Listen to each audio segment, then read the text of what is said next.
Zan Hunayaninya Yangunday Mayangum Yule Machau Yakwet Dia Kimalan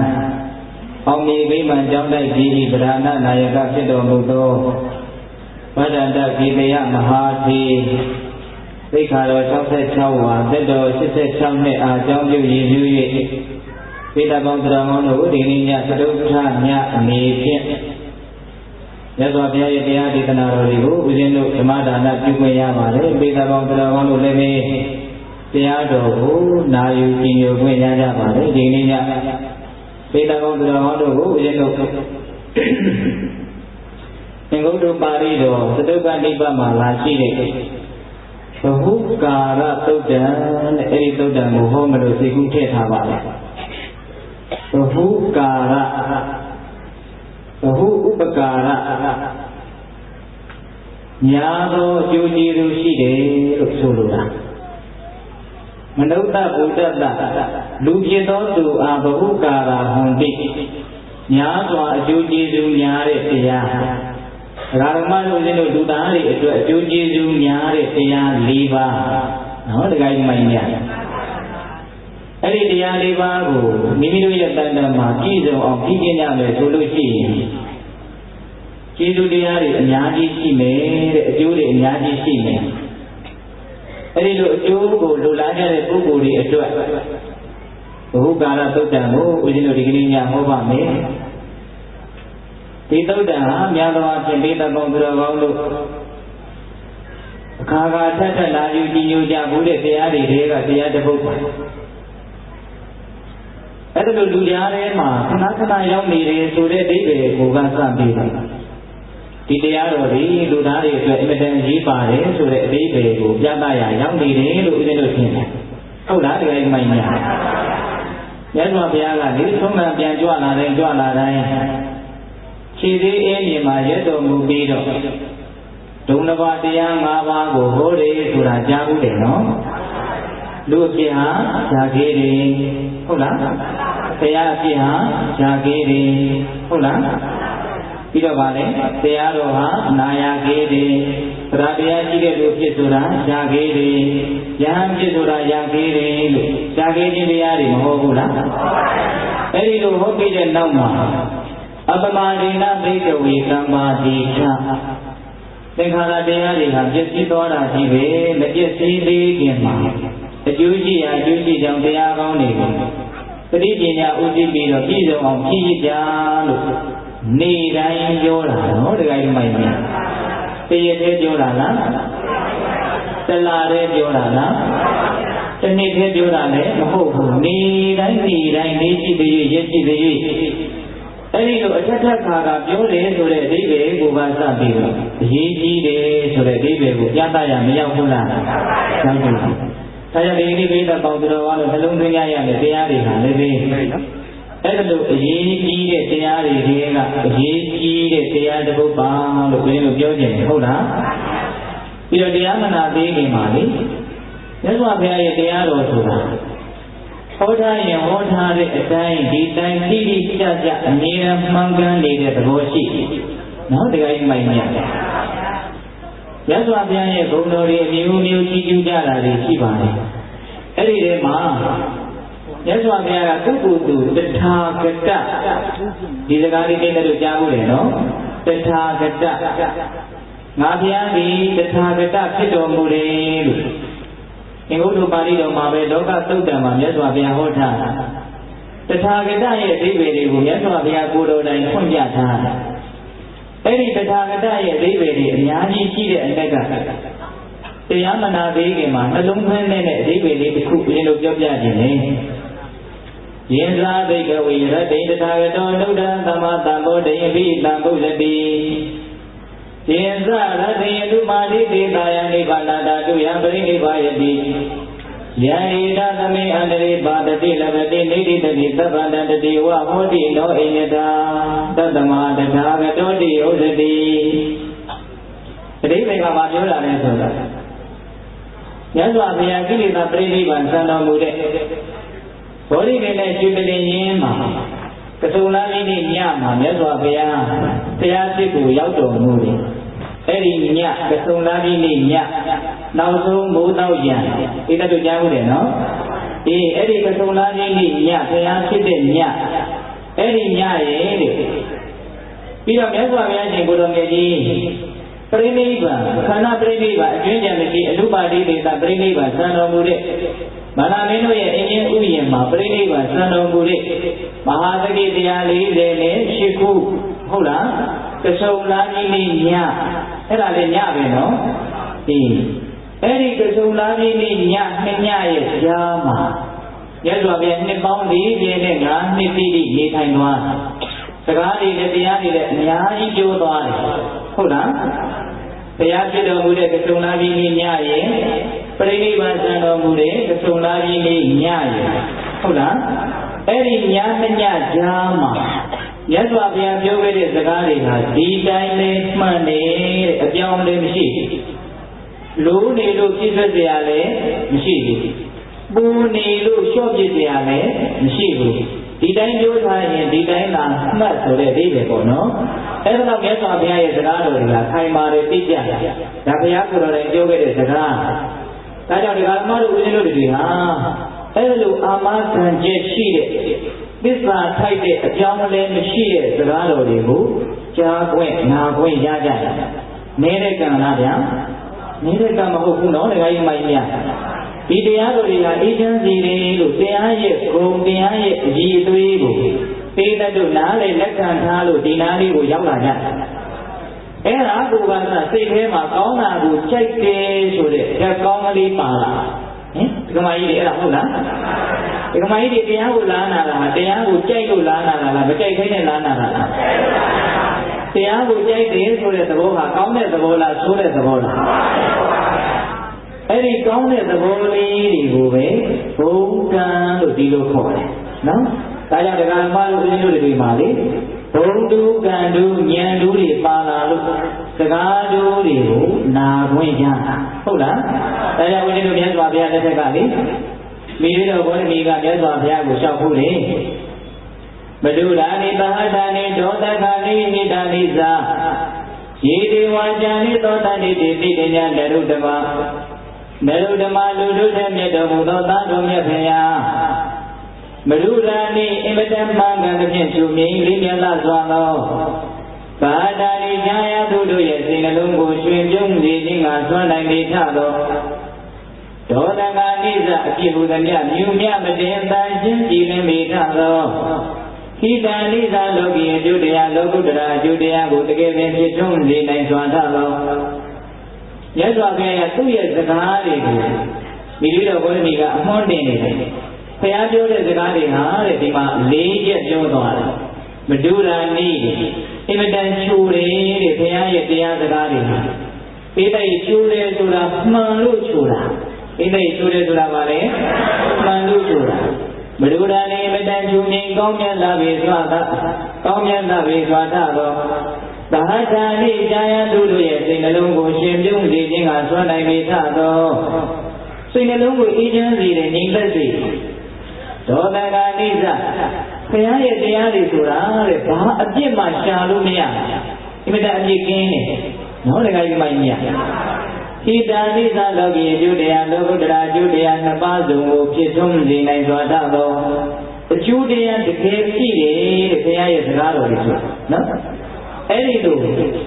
ဒီဝါကြံရေကျင်ပုဂ္ဂိုလ်တို့ဒီဝါကြံသူစကားတော်တို့ကိုသောတန်တိနာကြရကြားကြရပြီကုန်၏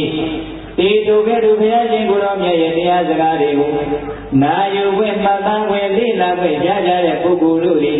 ဒီညာရှိဖို့ရှိကံမတန်ကြီးမားကြပါပြီဆိုရကား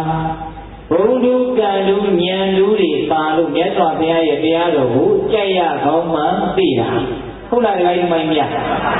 ကဘာမှလူကြီးပေါင်း3000ရှိတယ်လို့ပြောတယ်မြတ်စွာဘုရားရဲ့တရားစကားတော်တွေကိုကြိုက်တဲ့လူဘယ်နှယောက်လောက်များရှိမယ်လို့ထင်တယ်လဲခမန်းကြည့်နော်ဟုတ်လားဒါကြောင့်ပရိသတ်တို့ဦးဇင်းတို့တွေမှာကံတူးတွေပါလာလို့တရားလူတရားမြတ်တွေကိုနာယူခွင့်ရကြတာဟုတ်လားဒါကြောင့်တရားနာတိုင်းကိုဦးဇင်းတစ်ချက်ပြောသွားတယ်နော်တရားဖြစ်တဲ့ညရဲ့ပြိဋိနိဗ္ဗာန်ဆံတဲ့ညရဲ့တ ဒီညမညကြားမှာပြောထားတဲ့စကားတွေဟာအပြောင်းအလဲမရှိပဂတိမှန်ကန်တဲ့သွမ်းတတိရှိနေတယ်ဒါလေးကိုမှတ်ရမယ်နော်ပြီးရင်ပါလေချိုးရင်းမှန်လုံးလို့ဟုတ်လားစိတ်နှလုံးကိုအေးချမ်းစေတယ်ကောင်းလုံးလို့ဟုတ်လားဒေါသကံဒီအဖြစ်တွေလည်းအာလုံးကင်းနေနော်ပြီးတော့ပါလေဟိတာဒီအကျိုးစီးပွားကိုလည်းဖြစ်ထွန်းစေတယ်ဒီလိုဂုဏ်ဒီလိုအည်သွေးတွေနဲ့ပြည်စုံတဲ့စကားတွေကိုကြားခွင့်ရမယ်လို့ဝမ်းမြောက်ဝမ်းသာပီတိဖြစ်ပြီးတော့တရားကိုဆက်ပြီးတော့နာကြရတယ်နော်ဟောမယ့်တရားကဘာလဲတော့ဘဟုကာရသုတ်တံလူသားတွေအတွက်အကျိုးများကြောင်းတရား၄ပါးဟုတ်ပြီလားတရားတော်ကိုမဟောကြားသေးခင်မနာကြသေးခင်မှာတရားတော်အလုံးကိုဟောကြားတော်မူခဲ့တဲ့ဘုရားရှင်ကိုယ်တော်မြတ်ရဲ့အင်မတန်အေးချမ်းကြည်လင်တော်မူတဲ့မဟာကရုဏာကုံဒီတရားတရားလုံးစုံကိုသိတော်မူမြင်တော်မူတဲ့သဗ္ဗညုတဉာဏ်ဒီဟူသောပညာကုံသူကရုဏာကိုပညာကိုနှစ်ပါးစုံလို့ဖြင့်ပြည့်စုံတော်မူတဲ့ဘုရားရှင်ကိုယ်တော်မြတ်ကိုယုတ်သိမြတ်တို့ရှိခိုးပူဇော်ကြအောင်စို့ကရုဏာတိတရဟရယပညာပိဇောတဝိဟတမောဟတမံပါဏရမရလောကကရုဝနိသုဘတံဂတိဝိမုဒ္ဒံ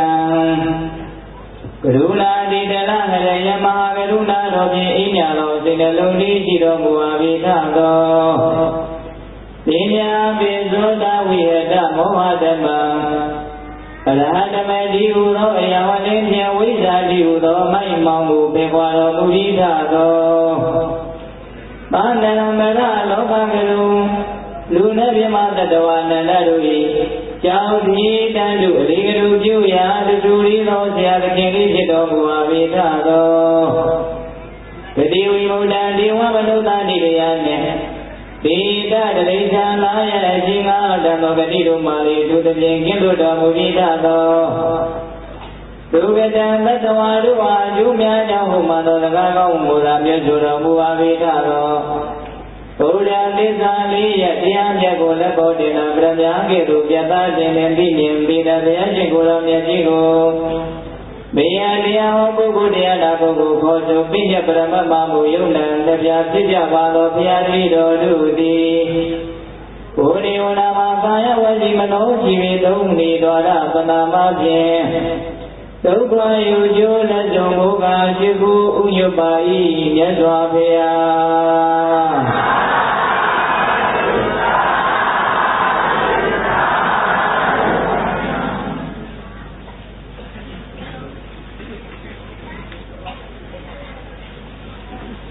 သတ္တရောမိဘိကဝေဓမ္မမနုဿာဘုဒ္ဓတဘဟုကာရဟောတိဘိကဝေပိသနိဗ္ဗာဓမ္မจิตမိတို့သတ္တရော၄ပါးကုန်သောဣမိဓမ္မာဣတရားတော်တို့သည်မနုဿာဘုဒ္ဓတလူဖြစ်သောသူအားဘဟုကာရများသောအကျိုးကျေးဇူးကြည်သည်ဟောတိဖြစ်ကုန်၏ကတမေသတ္တရောတို့အကျိုးတရားတွေကိုဖြစ်ထွန်းစေနိုင်တဲ့ဒီပါသောတရားတို့သည်ကဘာဂုရိတာသံတိဝတတ္တမသဝနံယောနိသောမနတိကာရောဓမ္မာနုဓမ္မပฏิပတ္တိဟောဒီလောကကြီးမှာလူသားတွေအတွက်အကျိုးတရားတွေကိုဖြစ်ထွန်းစေနိုင်တဲ့တရား၄ပါးရှိတယ်။အဲဒီတရား၄ပါးကဘာတွေလဲဆိုရင်ဘာဂုရိတာသံတိဝတတ္တမသဝနံယောနိသောမနတိကာရောဓမ္မာနုဓမ္မပฏิပတ္တိတရား၄ပါးဒီတရားလေးပါးကိုမာတိကနေထားပြီးတော့ပိဿပေါင်းသူတော်ကောင်းတို့ဒီကနေ့ညမှတ်သားကြရမယ်ဟုတ်လားပထမတရားကဘာလဲဆိုတော့ဘာဂုရိသတံတေဝသူတော်ကောင်းတို့အားမိဝဲပေါင်းတင်ခြင်းဒီ၎င်းသူတော်ကောင်းတွေကိုမိဝဲရှိကပေါင်းတင်ခြင်းဆိုတဲ့တရားဟာလူသားဖြစ်တဲ့တရားဓမ္မတို့ဦးရင်းတို့တွေအတွက်အင်မတန်အကျိုးကြီးစေတဲ့တရားတစ်ခုဟုတ်လားဗဓမ္မသဝနံသူတော်ကောင်းတရားကိုနာယူကြည်ညိုကြခြင်းဒီ၎င်းသူတော်ကောင်းတရားတွေကိုမြတ်စွာဘုရားဟောခဲ့တဲ့တရားတော်တွေကိုလေးလာမှတ်သားနှလုံးသွင်းဆင်ခြင်ပြီးတော့နေရတာလည်းပဲလူသားတွေအတွက်အင်မတန်အကျိုးကြီးစေတဲ့တရားတစ်ခုဖြစ်တယ်တဲ့နှမျိုးကြည့်ပါပြီနော်ယောနိသမနတိကာရောယောနိသောကုသိုလ်ဖြစ်ခြင်းရဲ့အကြောင်းအဖြစ်မနတိကာရောနှလုံးသွင်းဆင်ခြင်ခြင်းဒီ၎င်း ကုသိုလ်ဖြစ်အောင်မိမိရဲ့စိတ်ကိုသိသိလျောက်ပတ်မှန်ကန်စွာနှလုံးသွင်းဆင်ခြင်ခြင်းဆိုတဲ့ယောနိသောမနတိကာရတရားဟာလည်းပဲလူသားတွေအတွက်အကျိုးကျေးဇူးကြီးတဲ့တရားတစ်မျိုးပဲတဲ့သုံးမျိုးရှိသွားပြီနော်ဘာဂုရိနာတံဒီဝတတ္တမသမဏယောနိသောမနတိကာရောဓမ္မာနုဓမ္မပฏิပတ်တိဓမ္မာနုဓမ္မပฏิပတ်တိသောဥဒ္ဒရာတရားကိုပါလျော်စွာသောသီလသမာဓိပညာဆိုတဲ့အပြင်တရားတွေကိုကျင့်သုံးရခြင်းဒီ၎င်းလောကုတ္တရာတရား၉ပါးကိုရစေနိုင်တဲ့လောကုတ္တရာတရား၉ပါးရဲ့အကြောင်းဖြစ်တဲ့သီလသမာဓိပညာကိုကျင့်သုံးရခြင်းလို့ဆိုရတယ်ဓမ္မာနုဓမ္မပฏิပတ်တိမြတ်သောအကျင့်ကိုကျင့်သုံးရခြင်းသည်လူသားတို့အတွက်သဒုဋ္ဌမြောက်အကျိုးကျေးဇူးများတဲ့တရားတစ်မျိုးတရားဘယ်နှမျိုးလဲ၄မျိုးဒီတော့အကျိုးကျေးဇူးများစွာခံစားလို့ရတဲ့ပုဂ္ဂိုလ်တွေအကျိုးရှိစွာဘဝကိုဖြတ်သန်းလို့ရတဲ့ပုဂ္ဂိုလ်တွေအတွက်ဒီတရားလေးပါးကိုအစီအစဉ်တကျမှတ်သားကြရမယ်ဟုတ်လားပထမတရားကဘာလဲလဲသူတော်ကောင်းတွေကိုပေါင်းသင်မိဝဲခြင်းသူတော်ကောင်းဆိုတဲ့နေရာမှာဘယ်လိုလူဟာသူတော်ကောင်းလဲလို့မေးစရာလိုလာတယ်နော်ဒီကိစ္စမိုင်းမြတ်သူတော်ကောင်းရဲ့အင်္ဂါတွေကိုမြတ်စွာဘုရားဒေသနာသေးသေးမှာအများကြီးဟောထားပါကောင်းတာလုပ်တယ်ကောင်းတာပြောတယ်ကောင်းတာကြံ့တယ်ဒါသူတော်ကောင်းရဲ့လက္ခဏာလို့ဆိုတယ်မကောင်းတာတွေလုပ်တယ်မကောင်းတာတွေပြောတယ်မကောင်းတာတွေကိုကြံ့တယ်ဒါသူရုပ်မာရဲ့လက္ခဏာလို့ဆိုတယ်နော်အဲ့ဒီမှာသူတော်ကောင်းရဲ့လက္ခဏာတွေကိုအမျိုးမျိုးပြတယ်ဦးဇင်းတို့ရဲ့စိတ်ထဲမှာဒေသတို့ကိုလေတခါတည်းမှတ်သားလို့လွယ်ကူအောင်ထိထိမိမိလေးပြောခြင်းသူတော်အောင်ဆိုလို့ရှိရင်ကရုဏာရဲ့ပညာရဲ့နှစ်ပါးနဲ့ပြည့်စုံမှသူတော်ကောင်းလို့ပြောလို့ရတယ်နော်တရားကြီးမိုင်းပြသူတော်ကောင်းရဲ့အကြည်သွေးကိုအများကြီးပြောနေရင်ပြေပြတ်နေမှာစိုးလို့နှလုံးနဲ့ပြောမယ်ဟုတ်လားကရုဏာရဲ့ပညာရဲ့ဒီနှစ်ပါးနဲ့ပြည့်စုံရင်ဒါသူတော်ကောင်းလို့ပြောရတယ်ကရုဏာဆိုတာဒီလူတွေနားနေတယ်နော်သနာကျင်နာတတ်တဲ့နှလုံးသားရှိတဲ့သူဟုတ်လားအလုံးကိုကောင်းစေခြင်းနဲ့မကောင်းတာကိုလုံးဝမဖြစ်စေခြင်းဘူးမကောင်းတာတွေကိုတားမယ်ဟုတ်လားအဲ့ဒါလိုသနာကရုဏာရှိရတယ်ပြီးရင်ပါလေပညာရှိရတယ်မှန်မှန်ကန်ကန်သိရတယ်တချို့လူတွေဟာလေသနာကျင်နာတဲ့နှလုံးသားတော့ရှိတယ်သို့တော့မှန်မှန်ကန်ကန်နားတယ်ပညာကြတော့အားနည်းနေပြန်တယ်ဒါကြောင့်လူတွေကိုကောင်းတော့ကောင်းစေခြင်းနဲ့ဘယ်လိုကောင်းအောင်လုပ်ရမယ်ဆိုတာတော့သူတို့သိသလားမသိဘူးချွတ်ရင်းနေတော့အဲ့ဒါကောင်းမလားမကောင်းဘူး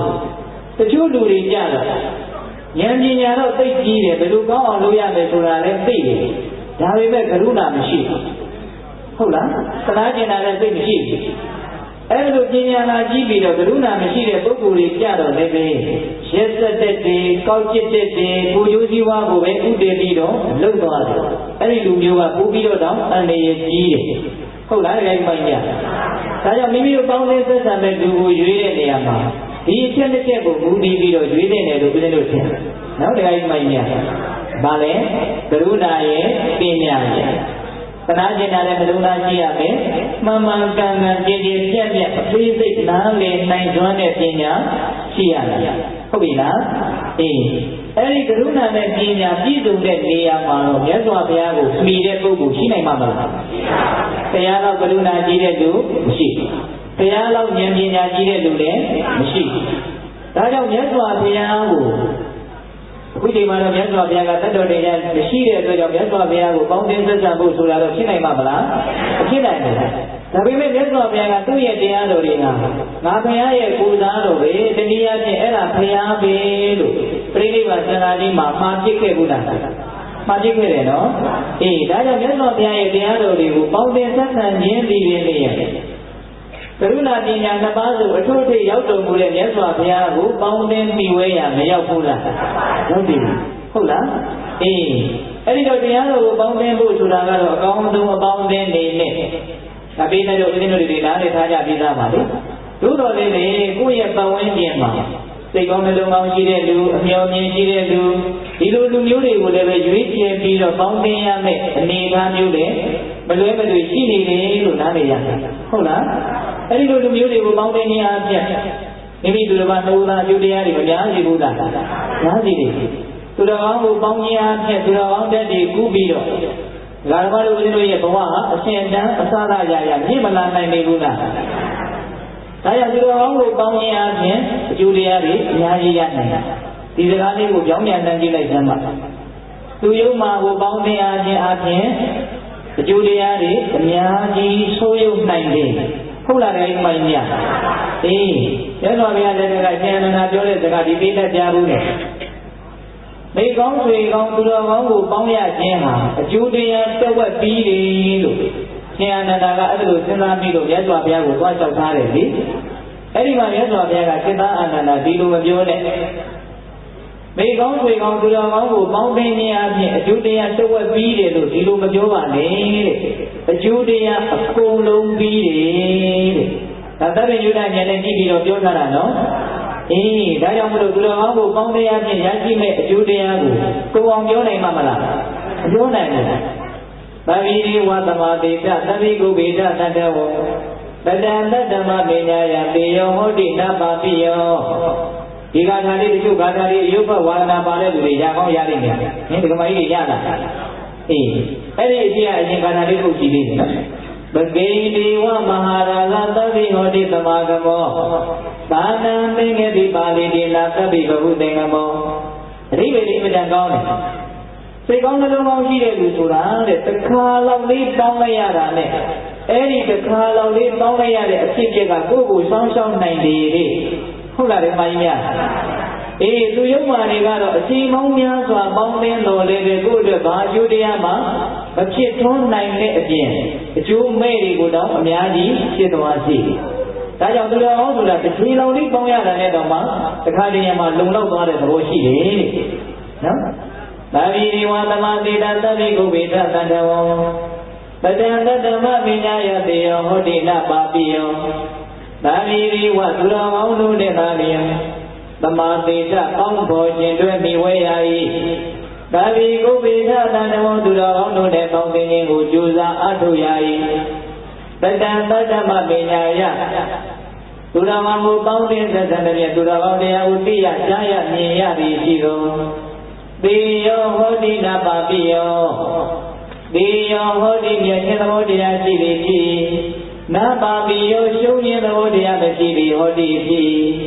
သူတော်ကောင်းကိုပေါင်းခြင်းအဖြစ်အမြတ်ထဲထွက်မဲ့အကျိုးဆိုတာတော့မှမရှိနော်ဒီကိစ္စပိုင်မြတ်ဒါစမ်းသက်ကြည့်ရမလို့တဲ့ကိစ္စဟုတ်လားဒီကိစ္စကမှကျိုးပါလားမြတ်ပါလားလို့ဟုတ်လားဘာမလားလို့ဟာပြောဆိုရင်စမ်းသက်ရတဲ့သဘောရှိတယ်နော်စွန့်စားရတဲ့သဘောရှိသူတော်ကောင်းကိုပေါင်းရတာအဲ့ဒီလိုတန်ခါရဖြစ်ကြမလို့လုံးဝအရှုံးမရှိနိုင်ဘူးအမြတ်ပဲရှိတယ်လုံးဝမယုံညံ့နိုင်ဘူးမြင့်မြတ်မှုပဲဖြစ်နိုင်တယ်ဒီတွေကနှမျိုးတော့မြတ်တယ်ဆိုတာအမြတ်ရတာကိုလည်းပြောနိုင်တယ်မြင့်မြတ်တာကိုလည်းပြောနိုင်တယ်ဟုတ်တယ်မို့လားအေးဒါကြောင့်ဦးဇင်းတို့ဒေသနာတော်ဒီဒီအဖြစ်အပျက်ကြီးကိုကြည့်တဲ့နေရာမှာသူတော်ကောင်းကိုပေါင်းသိခြင်းအားဖြင့်အမြင့်ရသွားကြတဲ့ပုဂ္ဂိုလ်တွေသူယုံမှာကိုပေါင်းသိခြင်းအားဖြင့်အမြတ်နေပြီးတော့အမြတ်လုံးဝမရှိဘဲနဲ့အကျုံးပေါ်သွားကြတဲ့ပုဂ္ဂိုလ်ဟုတ်လားအများကြီးကြည့်ဒီမှာလူငယ်တွေကိုရည်ရွယ်ပြီးတော့ဦးဇင်းတို့အဖြစ်အပျက်တွေကိုပြောပြတာရသော်ဘုရားလက်ထက်ကလေဓမ္မရုကြည်ယသာမဏေဆိုခုနှစ်နှစ်သားလေးနဲ့ယဟန္တာဖြစ်တယ်ဟုတ်လားအဲ့ဒီသာမဏေလေးကသူ့အကြောင်းကိုသူပြောပြသွားတာအဲ့ဒါလေးနည်းနည်းစိတ်ဝင်စားစရာကောင်းတယ်လို့ထင်တယ်ဟုတ်လားဦးဇင်းတို့ဒီမြတ်စွာဘုရားရှင်ကိုလိုမြတ်ကြီးဘုရားစုကိုပန်းတဲ့လွန်ခဲ့တဲ့၄သိန်းချိန်နဲ့ကဘာတသိန်းထက်ကာလတုန်းကဘုရားလောင်းရဲ့နာမည်ကဘယ်လိုလဲသူမေတာဟုတ်လားဘုရားလောင်းရဲ့နာမည်ကသူမေတာအဲ့ဒီသူမေတာရှင်ရဲ့သိကစီးစိမ်တွေအကုန်ဆွတ်ပြီးတော့ယတိယဟန်ပြုတော့ဇာပင်ကြီးနေရတယ်နောက်တော့ဦးဇင်းတို့ဒီပင်ကမြတ်စွာဘုရားရှင်ကိုလိုမြတ်ကြီးကလာမယ့်၄သိန်းချင်းတဲ့ကဘာတသိန်းကာလဗဒ္ဒကဘာမှာဂေါရမလို့အမည်ရတဲ့ဘုရားဖြစ်လိမ့်မယ်လို့ဗျာဒိတ်စကားကလည်းမိတ်ကြားတယ်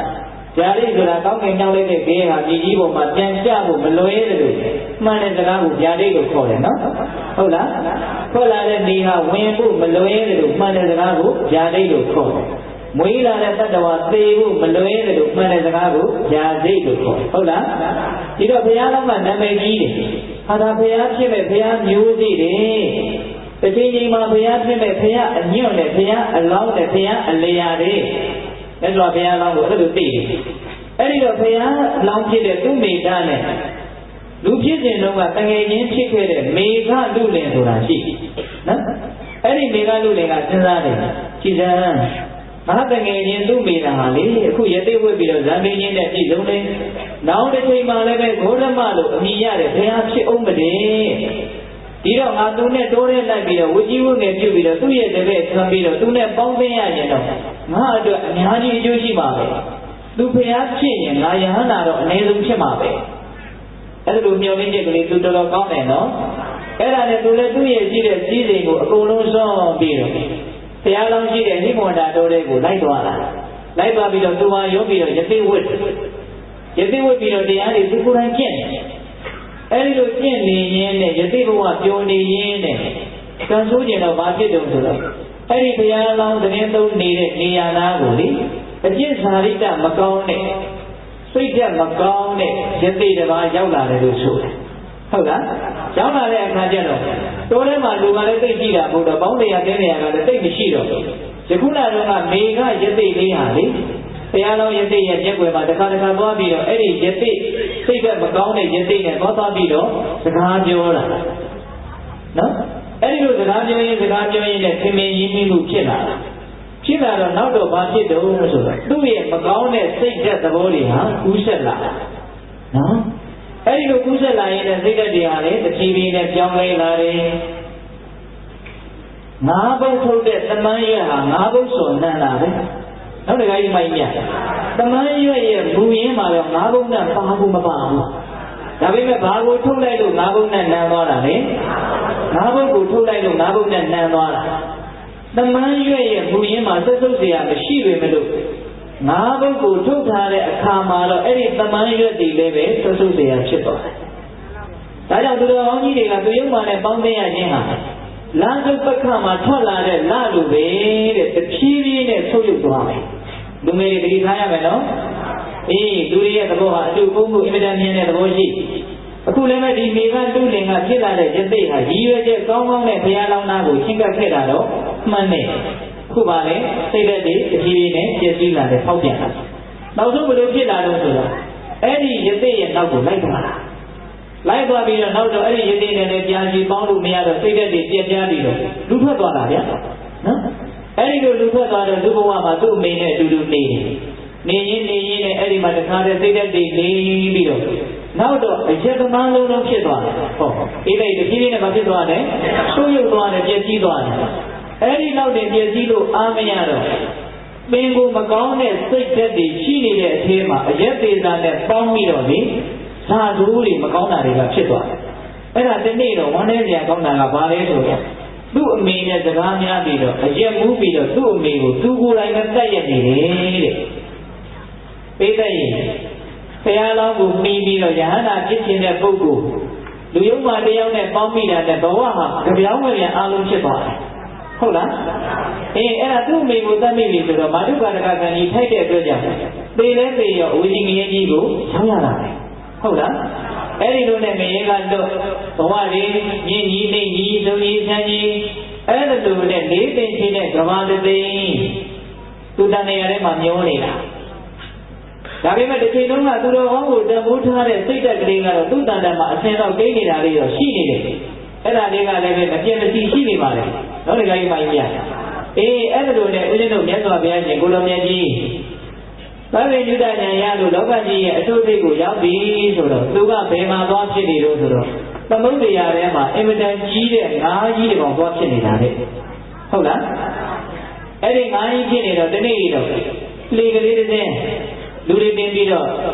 အဲ့ဒီလိုတခါနဲ့လေကလေးတော်လာတော့ဒီဟာကိုသူကအစားထင်းပြီးတော့အဲ့ဒီငါးကြီးကလိုက်အဲ့ဒီလေကိုလိုက်တဲ့အခါကျတော့တေပေါ်မှာမာတဲ့လူတွေကမြတ်စွာဘုရားရဲ့တတိတာဝကတွေဖြစ်နေတယ်ဟိုးဂေါရမဘုရားကေတော်မူပါလို့အဲ့ဒါလိုអော်ရတာလေနော်အဲ့ဒီလိုဂေါရမဘုရားကေတော်မူပါဆိုတဲ့စကားသံကငါးကြီးကကြားတယ်ကျတော့ဒီဂေါရမဆိုတဲ့စကားသံဟာသူ့နားထဲမှာပဲ့နေတယ်ဒါငါရဲ့တစ်ချိန်လုံးကတငယ်ချင်းပဲငါရဲ့မိတ်ဆွေပဲ ငါရဲ့မိတ်ဆွေဖရာတောင်ဖြစ်နေမှာကိုနော်အဲ့ဒါနဲ့မိတ်ဆွေကိုလွမ်းဆွတ်တဲ့စိတ်သူ့ကိုယ်သူမကျေနပ်တဲ့စိတ်ဝမ်းနေတဲ့စိတ်ဒါတွေတွန်းမှုပြီးတော့အဲ့ဒီငါးကြီးဟာတည်ဆုံးသွားတယ်တည်ဆုံးသွားတဲ့ဦးဇင်းတို့ဘာလဲမသိကြီးပါလေသူဟာလူတယ်လေးတယောက်ကလေးလေးတယောက်လာဖြစ်ပြီးတော့သူဖရာရဲ့စိတ်နဲ့တည်ရတဲ့အတွက်ကြောင့်မြတ်စွာဘုရားကြီးကိုကြမ်းဖန်ပြီးတော့သူရောက်လာတာပဲရောက်လာတော့မြတ်စွာဘုရားကြီးမှာတာမဏေဝတ်ပြီးတော့ခုနှစ်နှစ်သားနဲ့ယဟန္တာဖြစ်ဟုတ်လားတခါကြီးပိုင်ရအဲ့ဒါဓမ္မရုရှိရမတည်ဆိုပြီးတော့နောက်တစ်ချိန်မှာသင်ကြားတယ်အဲ့ဒါသူ့ကိုယ်သူပြန်ပြောတယ်သူ့ရဲ့ဘဝဇာတ်ကြောင်းကိုကောက်ကြောင်းလေးဆွဲကြည့်လိုက်ရင်သူတော်ကောင်းနဲ့ပေါင်းရတဲ့အကျိုးကဘယ်သူဟုတ်လားသူရုံမှနဲ့တရင်ကတွေးလိုက်တာကဘယ်သူသဘောပေါက်လို့ရတယ်မို့လားတခါကြီးပိုင်ရဒါကြောင့်သူတော်ကောင်းဆိုတာတကြီးတစ်ခါမြတွေးလိုက်ရတာနဲ့ပဲအဲ့ဒီတွေးဆုံမှုလေးကမိမိကိုအကျိုးများအောင်ဆောင်းရှောင်းနိုင်တယ်ဟုတ်လားဒါကြောင့်သူတော်ကောင်းကိုပေါင်းသိရခြင်းဒီအများကြီးအကျိုးကျေးဇူးရှိတယ်လို့မြတ်စွာဘုရားကပြောခဲ့တာဟုတ်လားဒါကြောင့်အကျိုးကျေးဇူးတရားတွေဖြစ်ထွန်းနေကြတဲ့ပုဂ္ဂိုလ်တွေနံပါတ်1သူတော်ကောင်းကိုပေါင်းသိရမယ်ဟုတ်ပြီလားသဗ္ဗုရိသတံဒီမောသူတော်ကောင်းကိုပေါင်းသိမိဝဲဆက်ဆံခြင်းဒီမနုဿဗုဒ္ဓတာလူဖြစ်သောသူဟာဘဟုကာလများသောအကျိုးကျေးဇူးရှိသည်ဟောဒီဖြစ်ကုန်၏ဣတိဣတုဘဂဝါဘုန်းတော်၆ပါးတကယ်ဘုရားရှင်ကိုယ်တော်မြတ်သည်ဣမဓမ္မဒေသနာဣတိယဒေသနာတော်မြတ်ကိုဟောစာကရုဏာจิตာဟောကြားတော်မူခဲ့ပါ၏တည်း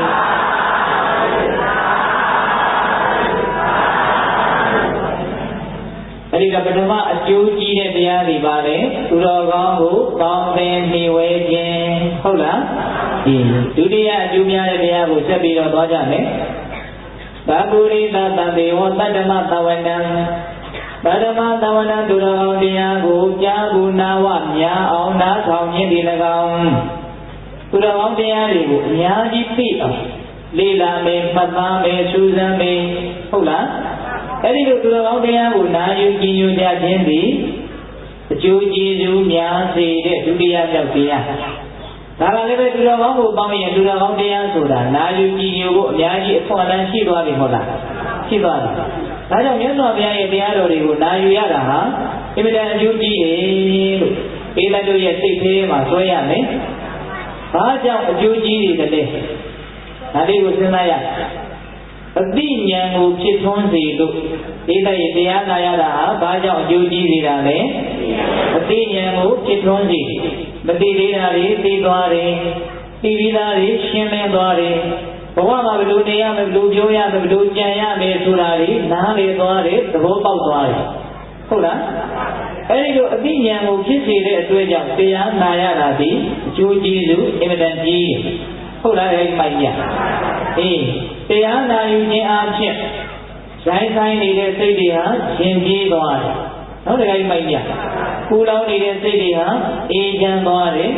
ရှုပ်ထွေးနေတဲ့စိတ်တွေဟာရှင်းလင်းသွားတယ်တရားမှာအဲ့ဒီအည်တွေကရှိကိုရှိနေတယ်ဟုတ်လားဒီမိုက်ရ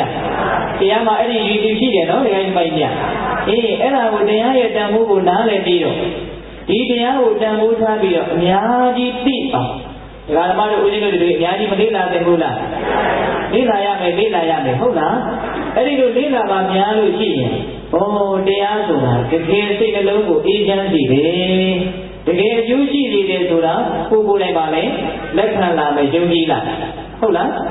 ဒါကြောင့်တရားရဲ့အကျိုးကျေးဇူးတွေကိုများစွာခံစားမှုတဲ့လူတွေဟာလေတရားတော်ကိုတန်ဖိုးထားလို့မဆုံးတော့ဦးဇင်းတို့များစွာဘုရားရှင်ကိုယ်တော်မြတ်ကြီးလက်ထက်ကကာရဏပါဠိဆိုတဲ့ပုံနာကြီးတယောက်ရှိနော်အဲ့ဒီကာရဏပါဠိဆိုတဲ့ပုံနာကြီးဒီနေ့ကြတော့သူဦးဇင်းတို့သူကလက်ကျွေးဝေသာလေးကြီးမှနေတာဒီနေ့တော့သူလမ်းလျှောက်ထွက်ရင်းနဲ့ပိဋိယာတိဆိုတဲ့ပုံနာကြီးနဲ့တွေ့တဲ့အခါကျတော့အဲ့ဒီကာရဏပါဠိပုံနာကြီးကပိဋိယာတိပုံနာကြီးကိုမေးတယ်အရှင်ဘယ်ကပြန်လာတာတို့ဘာယဟန်ဂေါတမတွေကပြန်လာတာပါအဲ့ဒီတော့ဘာပြောလို့ဆိုတော့အရှင်နဲ့ယဟန်ဂေါတမကိုဘယ်လိုလူမျိုးလို့ယဟန်ဂေါတမရဲ့ဉာဏ်ပညာအတိတ်ကိုဘယ်လောက်ရှိတယ်လို့သင်ခံမှန်းမိတယ်လေတဲ့ဆိုလိုတာကယဟန်ဂေါတမဘယ်လိုလူမျိုးလို့သင်ထင်တယ်လဲလို့မေးတယ် မေတော့ပုံသားကြီးကဘာပြောလို့ဆိုတော့ငါကဘယ်လိုလူလဲတဲ့ယဟန်မောဓမကဘယ်လိုလူလဲတဲ့ငါဘယ်လောက်အည်သွေးရှိတဲ့လူမို့လို့ယဟန်မောဓမဟာဘယ်လောက်ပညာကြီးတယ်လို့သိနိုင်ပါလေတဲ့တကယ်စင်စစ်ယဟန်မောဓမရဲ့ပညာအတိတ်နဲ့ကိုသိနိုင်တဲ့ဉာဏ်မှမရှိပါဘူးတဲ့ယူသားတယ်နော်တကယ်မိုင်းများဟုတ်လားရသော်ဘုရားရဲ့အည်သွေးအည်ချင်းဘယ်လောက်ရှိတယ်လို့သိနိုင်တဲ့အစွမ်းသူ့မှာမရှိပါဘူးတဲ့အဲ့ဒီလိုပြောလို့ဘုရားကြီးကအံ့ဩသွားတယ်ချီးကျူးလာတယ်လားယဟန်မောဓမကိုချီးကျူးလာတယ်လားယဟန်မောဓမကိုမှန်မှန်ကန်ကန်ချီးကျူးနိုင်တဲ့ပညာမှမရှိပါဘူးတဲ့ဟောလာပြန်ပြီနော်ရသော်ဘုရားကိုတိတိကျကျပြည့်ပြည့်စုံစုံချီးကျူးနိုင်တဲ့အစွမ်းလူတိုင်းမှာရှိနိုင်မှာမလားမရှိနိုင်ဘူးဘုရားတစ်ပါးရဲ့ဂုဏ်ကိုလေဘုရားတစ်ပါးကဒီပြင်ဘာစကားမှမပြောဘဲနဲ့တကဘာလုံးပြီးအောင်ပြောလို့လည်းပဲမကုန်နိုင်ဘူးတဲ့ဘုရားရဲ့အည်သွေးဆိုတာအဲ့လောက်ကြီးတယ်ဟုတ်လားအဲ့ဒီလိုပြောတဲ့အခါကျတော့သေကိယာတိဘုရားကြီးကိုကရဏပါဠိဘုရားကြီးကအရှင်ယဟန်ဘောဓမကိုသင်ဘာကြောင့်ဒီလောက်ကြည့်ရတာတော့အဲ့ဒီလိုမေးတဲ့အခါကျတော့သူကမြတ်စွာဘုရားရဲ့စကားတော်တွေရဲ့ဂုဏ်အည်သွေးကို၅ချက်ထုတ်ပြတယ်နော်တရားဓမ္မတို့ဦးဇင်းတို့တွေတရားရဲ့အစွမ်းတတ္တိတရားရဲ့တတ္တဝါတွေကိုကောင်းစီပုံလေးကိုစဉ်းစားမိအောင်လို့ဒါလေးကိုဦးဇင်းတို့ပြောပြတယ်ဟုတ်လားရသော်ဘုရားရဲ့တရားစကားတော်ရဲ့အည်သွေးဘယ်တစ်ချက်ပြောပြတယ်လဲ၅ချက်ပြောပြတယ်အဲ့ဒီမှာပြောလို့ဆိုတော့အရှင်တဲ့ရသော်ဘုရားရဲ့တရားစကားတော်တွေကိုနာယူဘူးတဲ့ပုဂ္ဂိုလ်ဟာတဲ့အစားကောင်းအတော့ကောင်းကိုဝနေအောင်စားထားတဲ့လူတစ်ယောက်တည်းမကောင်းတဲ့အစားအစာတွေကိုမတောင့်တတော့ဒီလိုမျိုးပဲတဲ့ဥပမာလေးသိကောင်းတယ်အင်မတန်ကောင်းတဲ့သောဘကြီးကိုအသားသမင်းလေးနဲ့သိကောင်းတဲ့အစားအစာတွေကိုဝအောင်လင်အောင်စားထားတဲ့ပုဂ္ဂိုလ်ဟာတခြားမကောင်းတဲ့အစားအစာတွေကိုမတောင့်တတော့ဒီလိုမျိုးဘုရားရဲ့စကားတော်တွေကိုလားအများကြီးကြားမှုထားမယ်ဆိုရင်တခြားသောပညာရှိပါတယ်ဆိုတဲ့သမဏပြမဏအယူဝါဒရေးရမှာကြီးကျယ်ပါတယ်ဆိုတဲ့ပုဂ္ဂိုလ်ရဲ့စကားတွေကိုဘယ်လိုမရှိတော့ဘူးတဲ့ကောင်းတာကပါလေနေရာဝင်းယူထားတယ်ဟုတ်လားဓမ္မကြီးများဒါကြောင့်မြတ်စွာဘုရားကိုသူဒါကြောင့်ကြည်ညိုတာပါအစားကောင်းအတော့ကောင်းကိုစားလိုက်ရလို့မကောင်းတာကိုမတောင့်တတော့ဒီလိုမျိုးရှင်းရည်ကြည်သွားဟုတ်လားဓမ္မကြီးများနော်အဲ့ဒါပထမတစ်ချက်သူပြောလိုက်ဒုတိယသူပါဆက်ပြောတယ်ဆိုတော့ဧဝတ္တသာလမွတ်သိနေတဲ့ပုဂ္ဂိုလ်ဟာပြားရည်နဲ့နေထားတဲ့ပြားမုံစုပ်ကိုဘယ်နာမိကပဲကြိုက်လိုက်အရာသာတစ်မျိုးထပ်ပြီးတော့သွတ်စရာမလိုတော့အောင်ပိတ်ကောင်းတဲ့အရာသာကိုတွေ့ဘယ်နာလေးကစကောင်းမနေဘူးလားဘယ်နာလေးကစနူးညံ့ပြီးတော့ချိုးဤမနေဘူးလားအဲ့ဒါလိုပဲမြတ်စွာဘုရားရဲ့တရားစကားကိုဘယ်နာလေးကပဲနားထောင်လိုက်ရနေနေလေးပဲဖြစ်ဖြစ်အများကြီးပဲဖြစ်ဖြစ်ဘယ်လိုအစိတ်ပိုင်းလေးပဲကြားလိုက်ရဘုရားရဲ့စကားဒီအင်မတန်စိတ်နှလုံးကိုနှစ်သက်စေတယ်ကြည်နူးစေတယ်တဲ့ဒါကြောင့်သူမြတ်စွာဘုရားကိုကြည်ညိုတာတဲ့နှစ်ချက်ရှိသွားပြီနော်ပြားမုံစုပ်ကိုစားရတဲ့နေရာမှာတခြားရကပြည့်စုံစရာမလိုအောင်ဘယ်နေရာကစားချိုးဤနေသလိုဟုတ်လားနောက်တတိယအင်မတန်မွေးကြိုင်နေတဲ့အဆင့်တန်းမြင့်တဲ့သန္တကူနန္တာတုံးအဲ့ဒီသန္တကူနန္တာတုံးကိုအရင်ကပဲဖြစ်စီအပြားကပဲဖြစ်စီအလဲကပဲဖြစ်စီ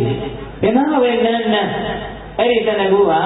မွေးကြိုင်တဲ့အနံ့ကိုမုတ်ချပေးနေသလိုမျိုးမြတ်စွာဘုရားရဲ့တရားတော်ဟာလေဘယ်နာလေးကပဲနားထောင်စိတ်နှလုံးရဲ့ပျော်ရွှင်ခြင်းချမ်းမြေ့ခြင်းသက်သာခြင်းကိုပေးတယ်တဲ့ဘယ်နှချက်ရှိသွားပြီလို့သုံးချက်ရှိသွားပြီတရားတော်ကိုတန်ဖိုးထားတဲ့စိတ်ကိုဟုတ်လားသရုဒ္ဓဘာပြောလို့ဆိုတော့အနာယောဂပြည့်စွာနှိမ့်သက်ခံနေရတဲ့သူမပါတရားဧဝတ္တလိမ္မာတဲ့တက်တိတဲ့သမားတော်ရဲ့ဆေးကိုသွားလိုက်ရတော့ယောဂတွေပျောက်ပြီးတော့သက်သာရကြသွားသလိုမျိုး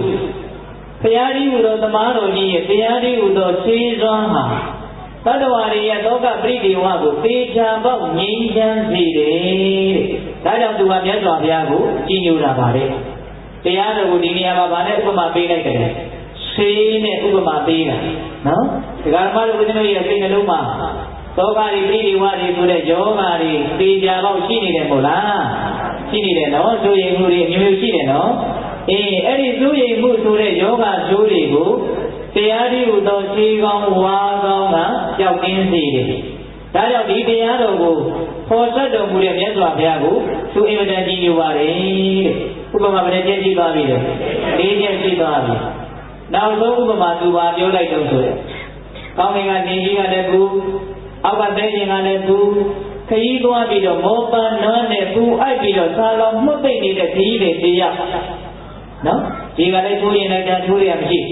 ဒီကလည်းဆာလိုက်တာတောက်ရမရှိအဲ့ဒီလောက်ပင်မနှွမ်းနေတဲ့သူတယောက်ကြာမျိုး၅ပါးနဲ့ပြည့်စုံတဲ့ရေကန်ကြီးကိုရောက်တော့အဲ့ဒီမှာရေကိုဝါလင်အောင်တောက်ပြီးသိမ့်ပြီးတော့ချိုးတယ်အိုက်လည်းကြည်တယ်အစာလည်းကြည်ဟုတ်လားအဲ့ဒီလိုမျိုးပဲတဲ့ဘဝတန်တရားလေးကိုတော့ခရီးချမ်းကြီးတွေထဲမှာအမျိုးမျိုးသောပြဿနာတွေကိုရင်ဝင်ပတ်ပြီးတော့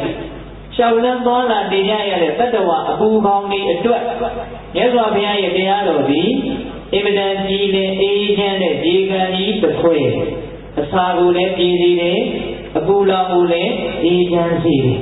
ဒါကြောင့်မြတ်စွာဘုရားကိုသူသိပြီးတော့ကြီးညိုပါတယ်ဒီတော့တရားတော်ရဲ့အကြီးအသေးဘယ်နှချက်သူပြောသွားတယ်။အားချက်ပြောသွားတယ်။နောက်တရားဓမ္မတို့ဒါလေးကိုမှတ်မိအောင်မှတ်ရမယ်နော်။ဒါကြောင့်အဲ့လိုအကြီးအသေးတွေနဲ့ပြည့်စုံတဲ့တရားတော်တွေကိုကြားခွင့်နာခွင့်ရတယ်ဆိုတာအများကြီးအကျိုးကျေးဇူးတွေကိုဖြစ်သွင်းစေဟုတ်လား။အေးဒါကြောင့်လေဘုရားတို့အိမ်ဟုတ်တို့ပါဠိတော်မှာသတုကနိဗ္ဗာန်မှာဟောတာရှိတရားတော်ကိုနာယူပြီးတော့ပါဇက်ကလည်းအဖန်ဖန်ရွတ်ပြီးတော့ဒီမှာတရားလေးတွေကတချို့ကရွတ်နေမှမှတ်မိတာနော်လေးနေတဲ့တရားတွေကိုရွတ်ရတယ်ဓမ္မစကြာလူတရားတော်မျိုးသိကောင်းတဲ့ဂါထာလေးတွေဟုတ်လားပြည်ဥဒ္ဒါတွေများစေခြင်းနဲ့သိတယ်မဟုတ်ဘဲနဲ့တကယ်နားလည်ပြီးတော့ရွတ်ရတယ်ဟုတ်လားအဲ့ဒီလိုရွတ်မယ်စိတ်ထဲကလည်းနားနိုင်မယ်ဒါကိုလည်းပဲအတိတ်တွေကိုကောင်းကောင်းသဘောပေါက်မယ်ဆိုလို့ရှိရင်တဲ့အကျိုးတရားလေးမျိုးရဒီဘဝမှာမဲ့ဉဏ်ဘုံဉဏ်မရစေအောင်တော့အဲ့လိုတရားကိုနာပြီးတော့စိတ်နဲ့လည်းနှလုံးသွင်းပါဇက်ကလည်းရွတ်ကောင်းကောင်းလည်းသဘောပေါက်ပဲဆိုရင်ပေတာနဲ့တပြိုင်နဲ့နတ်ပြည်ရောက်နေတယ်နတ်ပြည်ရောက်တာနဲ့တပြိုင်နဲ့တည်းငါနတ်ဖြစ်နေတယ်လို့တတိဖြစ်တာကနောက်ကျသေးတယ်တရားလူတရားမြတ်ကိုအရှင်ရမယ်တဲ့ဒီလိုကအနုသောတာသုတ်တံလို့ခေါ်တယ်ဒီသုတ်တံမှာမြတ်စွာဘုရားဟောတာတရားနာတဲ့ပုဂ္ဂိုလ်တွေအားတက်ကြရနော်ဒါပေမဲ့နားလေဖို့တော့လိုတယ်နော်တရားကိုနားလေရမယ်နော်တရားကိုနာမယ်ပါဇက်ကလည်းရွတ်မယ်စိတ်နဲ့လည်းပဲအမှန်မှန်စဉ်းစားမယ်သဘောလည်းပေါက်မယ်အဲ့ဒီလိုဖြစ်မယ်ဆိုရင်နတ်ဖြစ်နေတာပါလားလို့တတိယတာကနောက်ကျအောင်မယ်တရားတို့ကိုအရှင်ရမယ်လေဒါပထမအကျိုးတရားနောက်ဒုတိယအကျိုးတရားကဘာပြောလို့ဆိုတကယ်လို့နတ်ဖြစ်ခြင်းတရားတို့ကိုမရရှိသေးအောင်တော့လူပြည်ကနေတဘောအဓိပ္ပာယ်ကြီးမားတဲ့ယဟန်တော်တွေနတ်ပြည်ကိုတက်ပြီးတော့တရားဟောတဲ့အခါမျိုးမှာအဲ့ဒီလိုတရားနဲ့ရင်ပါခဲ့တဲ့တရားကိုလိမ္မာကျွမ်းကျင်တဲ့ပုဂ္ဂိုလ်တွေဟာ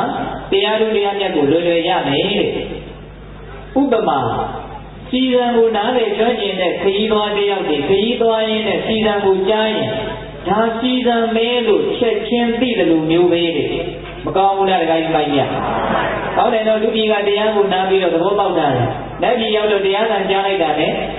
တစ်ချိန်လုံးကငါသိခဲ့တဲ့တရားပဲသဘောပေါက်ပြီးတော့တရားတို့ကိုရနိုင်တယ်ဟုတ်လားအဲ့ဒီလိုယဟန်တော်တွေကဟောလို့မရရှိသေးအောင်တော့နတ်ပြည်မှာနတ်တရားဟောတဲ့နတ်ဓမ္မဂတိကတွေရှိတယ်လို့ဆိုတယ်နော်နတ်ပြည်ကလည်းအမြဲတမ်းကြည်ပြတ်တာကိုအဲ့ဒီတရားဟောနတ်ဓမ္မဂတိကနတ်သားတွေဟောတဲ့တရားကိုနာကြားရတဲ့အခါမျိုးမှာတရားတို့တရားမြတ်ကိုရနိုင်တယ်ခယူသင်းတန်ကိုနားလေကျွမ်းကျင်တဲ့ခယူသင်းပုတ်တဲ့သူသည်ခရီးသွားရင်လည်းဒီပြင်ခယူသင်းတန်ကိုကြားရင်ဒါခယူသင်းတန်ပဲလို့သူသိတဲ့လူမျိုးပဲတဲ့သုံးရင်ကြည့်သွားပြီနော်တရားကတော့ဦးဇင်းကအများကြီးထည့်ပေးပါပေးတဲ့လို့အများကြီးရနိုင်ကြရအောင်ယူသွားကြဟုတ်လားအေးနောက်တစ်ချက်ပါပြောလို့ဆိုအဲ့လိုနည်းနဲ့မရလို့ရှိရင်လေတဲ့အဲ့ဒီနတ်ပြည်မှာနေပြီးတော့တငယ်ချင်းချင်းချင်းတရားဝါဒနာပါတဲ့နတ်သားချင်းချင်းဆွေးနွေးရင်းနဲ့တရားကိုရသွားနိုင်တယ်ဘာနဲ့ဥပမာတူတယ်ဆိုတော့ငယ်ကောင်းကြီးပေါ့ငယ်တငယ်ချင်းအချင်းချင်းငယ်တော့မှအကြောင်းအရာတွေကိုပြောလိုက်တဲ့အခါမှာစိတ်ထဲမှာမျက်စိထဲမှာမြင်လာသလိုမျိုးပဲဟုတ်လားဒါကြောင့်တရားနာရတယ်ဆိုတာပြစ္ဆုတ်ပါပါပဲစိတ်နှလုံးကိုအေးချမ်းစေတယ်အသိဉာဏ်ကိုဖြစ်ထွန်းစေတယ်အကျိုးရှိတာတွေကိုလုံနိုင်တယ် တန်တရားမှာလည်းပဲမဲ့ညာပူညာရမ်းပြီးအဖြစ်အကျိုးကျေးဇူးတွေကြီးစေတယ်မကောင်းဘူးလားကောင်းတယ်ဒါကြောင့်ဒုတိယအကျိုးကျေးဇူးများခြင်းနဲ့ဆိုရင်ဘာလို့ရမှာလဲတရားကိုအများကြီးသိအောင်ကြိုးစားရမယ်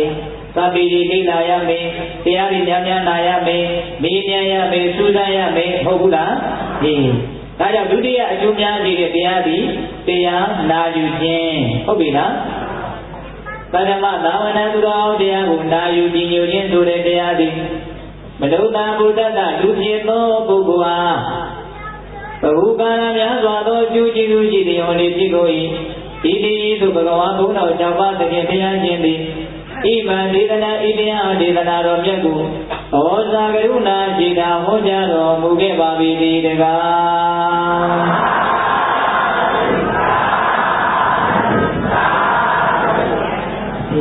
အကျိုးများစေတဲ့တရားဘယ်နှပါးရှိပြီလဲနှစ်ပါးရှိသွားပြီသူတော်ကောင်းကိုပေါင်းသင်းမိဝဲခြင်းသူတော်ကောင်းတရားကိုနာယူကြည်ညိုခြင်းဟုတ်လားတတိယမြောက်အကျိုးကျေးဇူးများတဲ့တရားကိုသွားကြမယ်ဒါလေးကအင်မတန်ပြောစရာကောင်းတယ်ယောနိသောမနတိကာရောယောနိသောကုသိုလ်တရားဖြစ်ခြင်းရဲ့ကြောင်းအားဖြင့်မနတိကာရောကောင်းစွာနှလုံးသွင်းဆင်ခြင်ခြင်းသည်၎င်းကုသိုလ်ဖြစ်အောင်သင်တဲ့လျောက်ပတ်မှန်ကန်စွာနှလုံးသွင်းခြင်းဆိုတဲ့ယောနိသောမနတိကာရသည်လူသားတွေအတွက်အကျိုးများတဲ့တတိယမြောက်တရားဟုတ်လားဘာဖြစ်အောင်စဉ်းစားတာလဲကုသိုလ်ဖြစ်အောင်ဒီလေဘာဖြစ်အောင်လဲကုသိုလ်ဖြစ်အောင်စဉ်းစားဆင်ခြင်ခြင်းတဲ့ယောနိသောမနတိကာရယောနိသောမနတိကာရရဲ့နေပင်ဟာအင်မတန်ကျင့်နော်ကုသိုလ်ဖြစ်အောင်စဉ်းစားရင်လည်းယောနိသောမနတိကာရအကုသိုလ်မဖြစ်အောင်စဉ်းစားရင်လည်းယောနိသောမနတိကာရလောကရန်တရားတွေနဲ့တွေ့လာတဲ့အခါမှာစိတ်နှလုံးကိုအေးချမ်းအောင်တဘာဝကြကြစဉ်းစားတတ်တယ်ဆိုရင်လည်းယောနိသောမနတိကာရဟုတ်လားအကုသိုလ်ဖြစ်စဉ်ဟာအခြေအနေတွေနဲ့ကြုံနေတဲ့အခါမှာလည်းအကုသိုလ်မဖြစ်အောင်မိမိရဲ့စိတ်ကိုတစ်မတ်ကောင်းတဲ့ကလေးကကြီးပြီးတော့အကုသိုလ်ကိုလေလမ်းစိုးကိုမောင်းလမ်းစိုးကိုရှောင်လို့ဆိုကြပါစို့ကားမောင်းတဲ့လူဟာလေကောင်းတဲ့လမ်းမကောင်းတဲ့လမ်းရှိတယ်ဟုတ်လားမကောင်းတဲ့လမ်းကိုရှောင်ပြီးတော့ကောင်းတဲ့နေရာလေးကနေကွတ်ပတ်ပြီးတော့မောင်းသွားတယ်လို့မျိုးရောပေါက်လား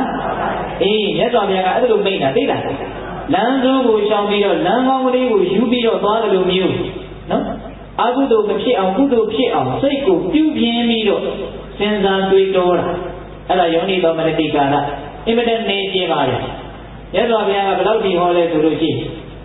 ကုသိုလ်ဖြစ်ခြင်းရဲ့အဓိကဆုံးသောအကြောင်းတရားသည်ယောနိသောမနတိကာရပဲဟုတ်လားခိုင်းမိုင်းမြတ်ဒါကြောင့်ကုသိုလ်ဖြစ်အောင်တွေးရမယ်ပထမဦးစွာဦးဇင်းတို့လည်းနည်းနည်းပြောပြဒါနဖြစ်အောင်တွေးရနော်ဒါနဖြစ်အောင်တွေးရလူဘဝမှာလူဟာအနေနဲ့များတော့ပိုင်ဆိုင်တာလေးတွေရှိတယ်မဟုတ်လားရှိတယ်ဒါလေးပုဂ္ဂိုလ်တယောက်နဲ့သုံးမယ်ဆွေးမယ်လို့ဒီလိုသဘောမထားပဲ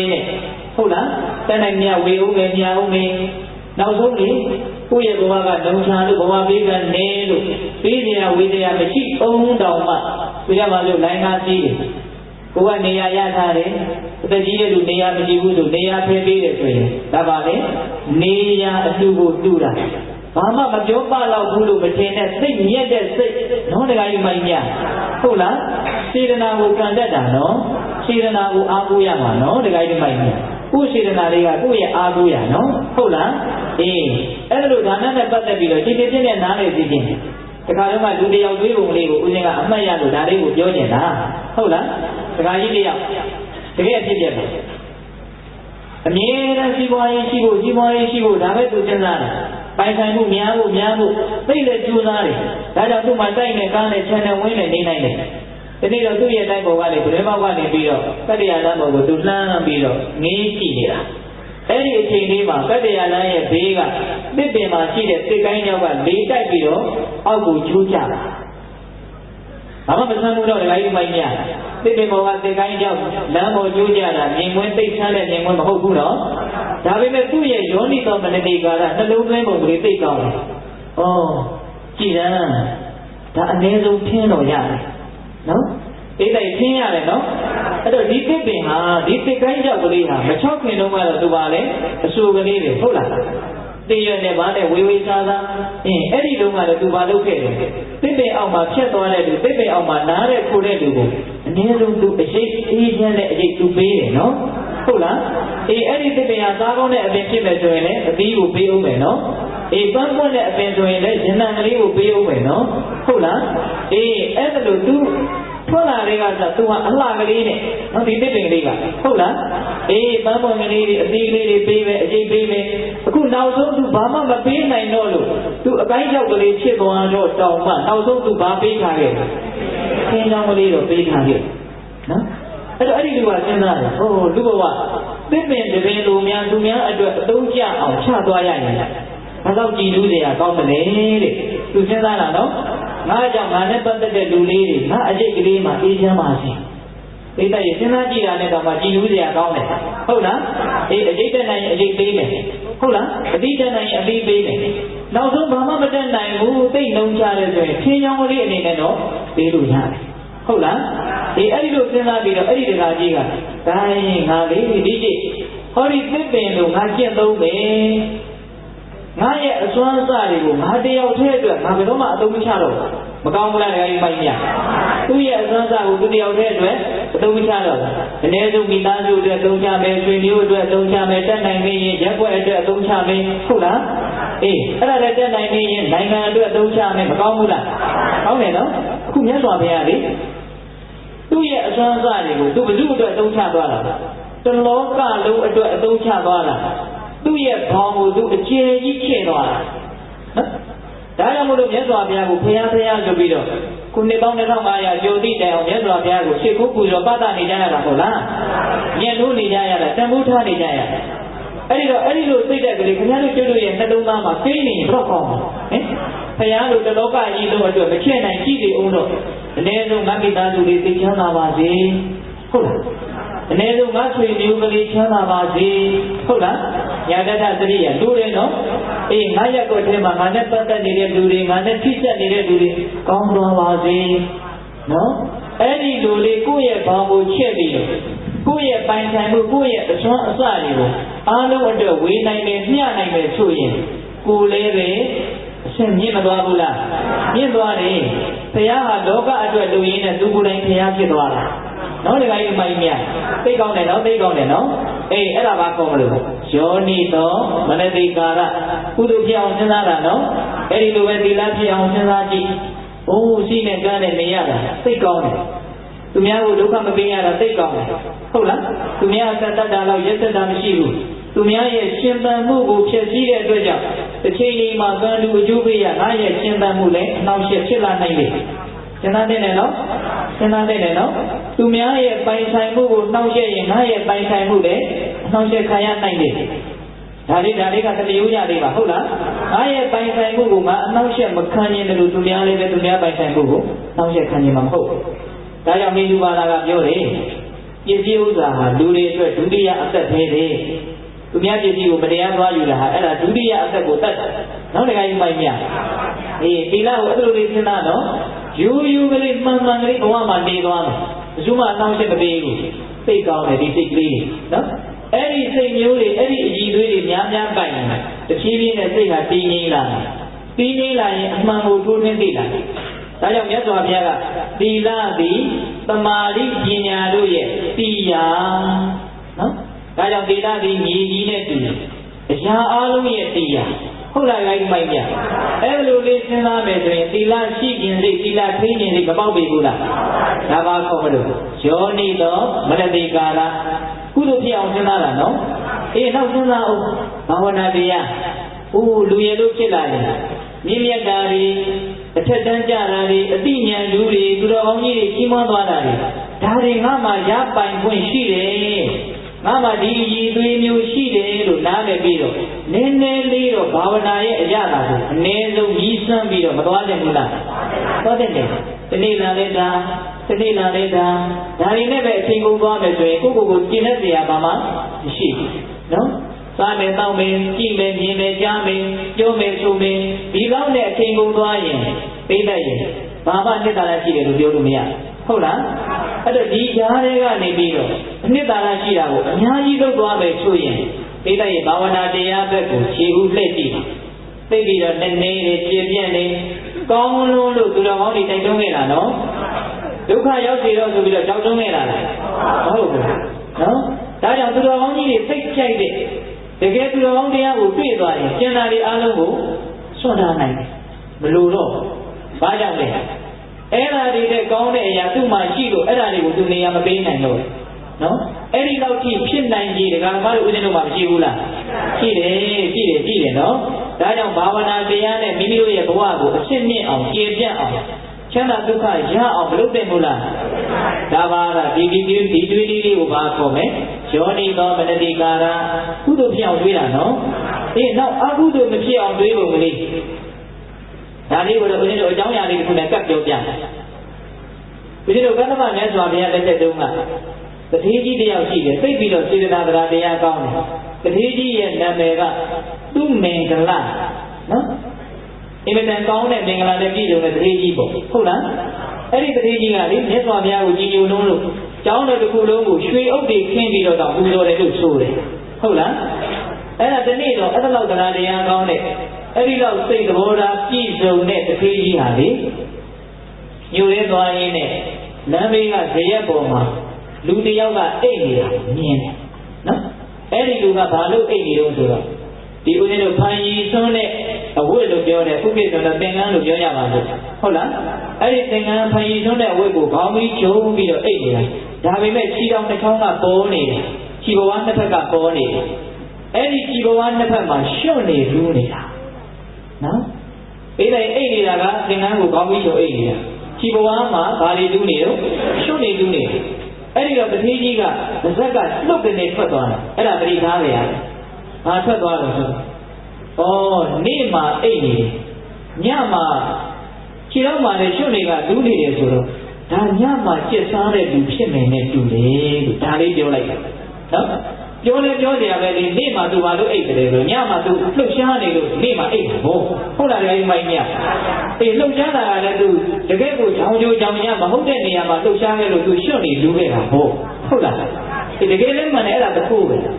နော်ပိဋကတခုကဘာဝတ်ပြီးတော့ခိုးတာဒီသင်္ကန်းဝတ်ခိုးတာအော်ဆရာဟောတယ်သိလားနော်ဒီကကြီးမိုင်းမြဒါကြောင့်ဦးဇင်းတို့ရက်ဘက်မှာကျွန်တော်ကြီးဒီမှာပြောဘူးတယ်အလိမ်ကအလိမ်လေးမှာဘာသာရေးနဲ့အလိမ်ကအများဆုံးပဲဗုဒ္ဓဘာသာတွေထဲမှာလည်းအလိမ်ကအလိမ်ခံရတာတွေထဲမှာဘာသာရေးနဲ့အလိမ်ခံရတာအများဆုံးပဲတဲ့ပရိဒါထားကြနောက်တစ်ခါကြီးမိုက်ကြအခုတကုတ်ကဘာဝတ်ပြီးတော့ခိုးနေတာလဲသင်္ကန်းဝတ်ပြီးတော့ခိုးနေတာခြေထောက်မှာတက်တွေကရွှွန့်ကတူးနေတာဟုတ်လားအဲ့ဒီလိုတတိကြီးကစကားလေးတစ်ခွန်းသူ့ကိုထိခိုက်နေတာပြောလိုက်တာမျက်နှာတော့မမြင်ဘူးနော်မျက်နှာတော့မမြင်ရဘူးဒါလေးပြောပြီးတော့သွားအဲ့ဒါကုလူက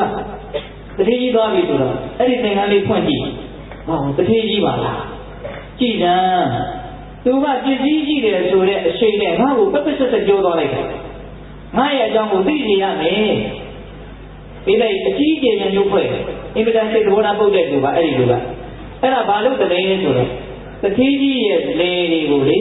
မှဲ့ပြီးဆိုတာနဲ့မီးနဲ့တိုက်ခုနှစ်ကြိမ်တိုက်အစကားတွေပုံပြီးလာတာအဲ့ဒါတတိကြီးကသိတယ်ဒီလိုလုပ်တယ်ဆိုတာသိဘာမှမပြောအော်စရာကောင်းတယ်တတိကလည်းအော်စရာကောင်းတယ်လုပ်တဲ့လူကလည်းအော်စရာကောင်းတယ်ဟုတ်လားအဲ့ဒါနဲ့တတိကစိတ်မပြတ်ဘူးဆိုတော့တတိကိုစိတ်ပြတ်အောင်လုပ်တာဒီစကားတွေကိုပြည့်စည်နေတယ်လို့မဟုတ်ဘူးအဲ့ဒါနဲ့တတိရဲ့ခြံထဲကနွားတွေကိုထွက်လာလို့ရှိရင်ခြေထောက်ကိုဓာတ်နဲ့ခုတ်တယ်ခုနှစ်ကြိမ်ကြီးခုတ်တယ်မမှန်ပြောတတိကြီးဟုတ်လားနောက်တော့ခိုင်းစပကင်းမီးချို့လို့လည်းမလှုပ်နွားခြေထောက်တွေဓာတ်နဲ့ခုတ်လို့လည်းမလှုပ်အဲ့ဒီလိုဆိုရင်တော့ရှိနေတော့တတိပိုင်တဲ့အိမ်ကိုမီးနဲ့ရှို့တာခုနှစ်ကြိမ်ရှို့အဲ့ဒါနဲ့တတိကြီးကမလှုပ်အဲ့ဒီတော့ဒီတကူကစဉ်းစားတယ်ဒီတတိကြီးကိုစိတ်ဆင်းရဲအောင်ငါအကြီးကျယ်ကြိုးစားနေတာတတိကြီးကစိတ်ဆင်းရဲတဲ့အမူအရာမပြအဲ့ဒီတော့သူမြင်လို့တဲ့အရာမဟုတ်လို့စိတ်မဆင်းရဲတာနဲ့တူတယ်သူမြင်လို့တဲ့အရာကိုဖြည့်ရှင်းတော့သူသိကြဖို့စိတ်ဆင်းရဲမှာအဲ့ဒါနဲ့တတိရဲ့လူယုံနဲ့ပေါင်းတယ်နော်အဲ့ဒီတကူကပေါင်းပြီးတော့တိုးတိုးလေးမေးတယ်ဒီတတိကြီးကဘာကိုမျက်နှိုးလို့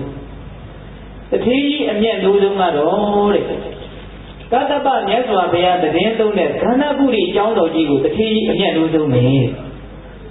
တတိကြီးကသူတော်အောင်ဆိုတော့အချိန်တိုင်းဒီအကြောင်းလေးကြည့်ပြီးတော့ဘုရားတည်င်းသုံးတာလေးကြည့်ပြီးတော့သူကအမြဲတမ်းပြောနေတာဒါကိုသိတာဟုတ်လား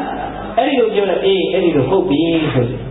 အဲ့ဒီလူကမိုက်လိုက်ပုံတော့လေမြတ်စွာဘုရားဆုံးခံကြွနေတော့အဲ့ဒီခန္ဓာကုဋ္ဌိတိုက်တဲ့ဝင်ပြီးတော့ရေအိုးတွေလည်းအကုန်ရိုက်ခွဲတယ်ပစ္စည်းတွေလည်းအကုန်ဖြည့်ပြီးတယ်ပြီးတော့အဲ့ဒီခန္ဓာကုဋ္ဌိတိုက်ကိုလက်မှာအကြောင်းတော်ကိုမိနဲ့ထုတ်ပြလိုက်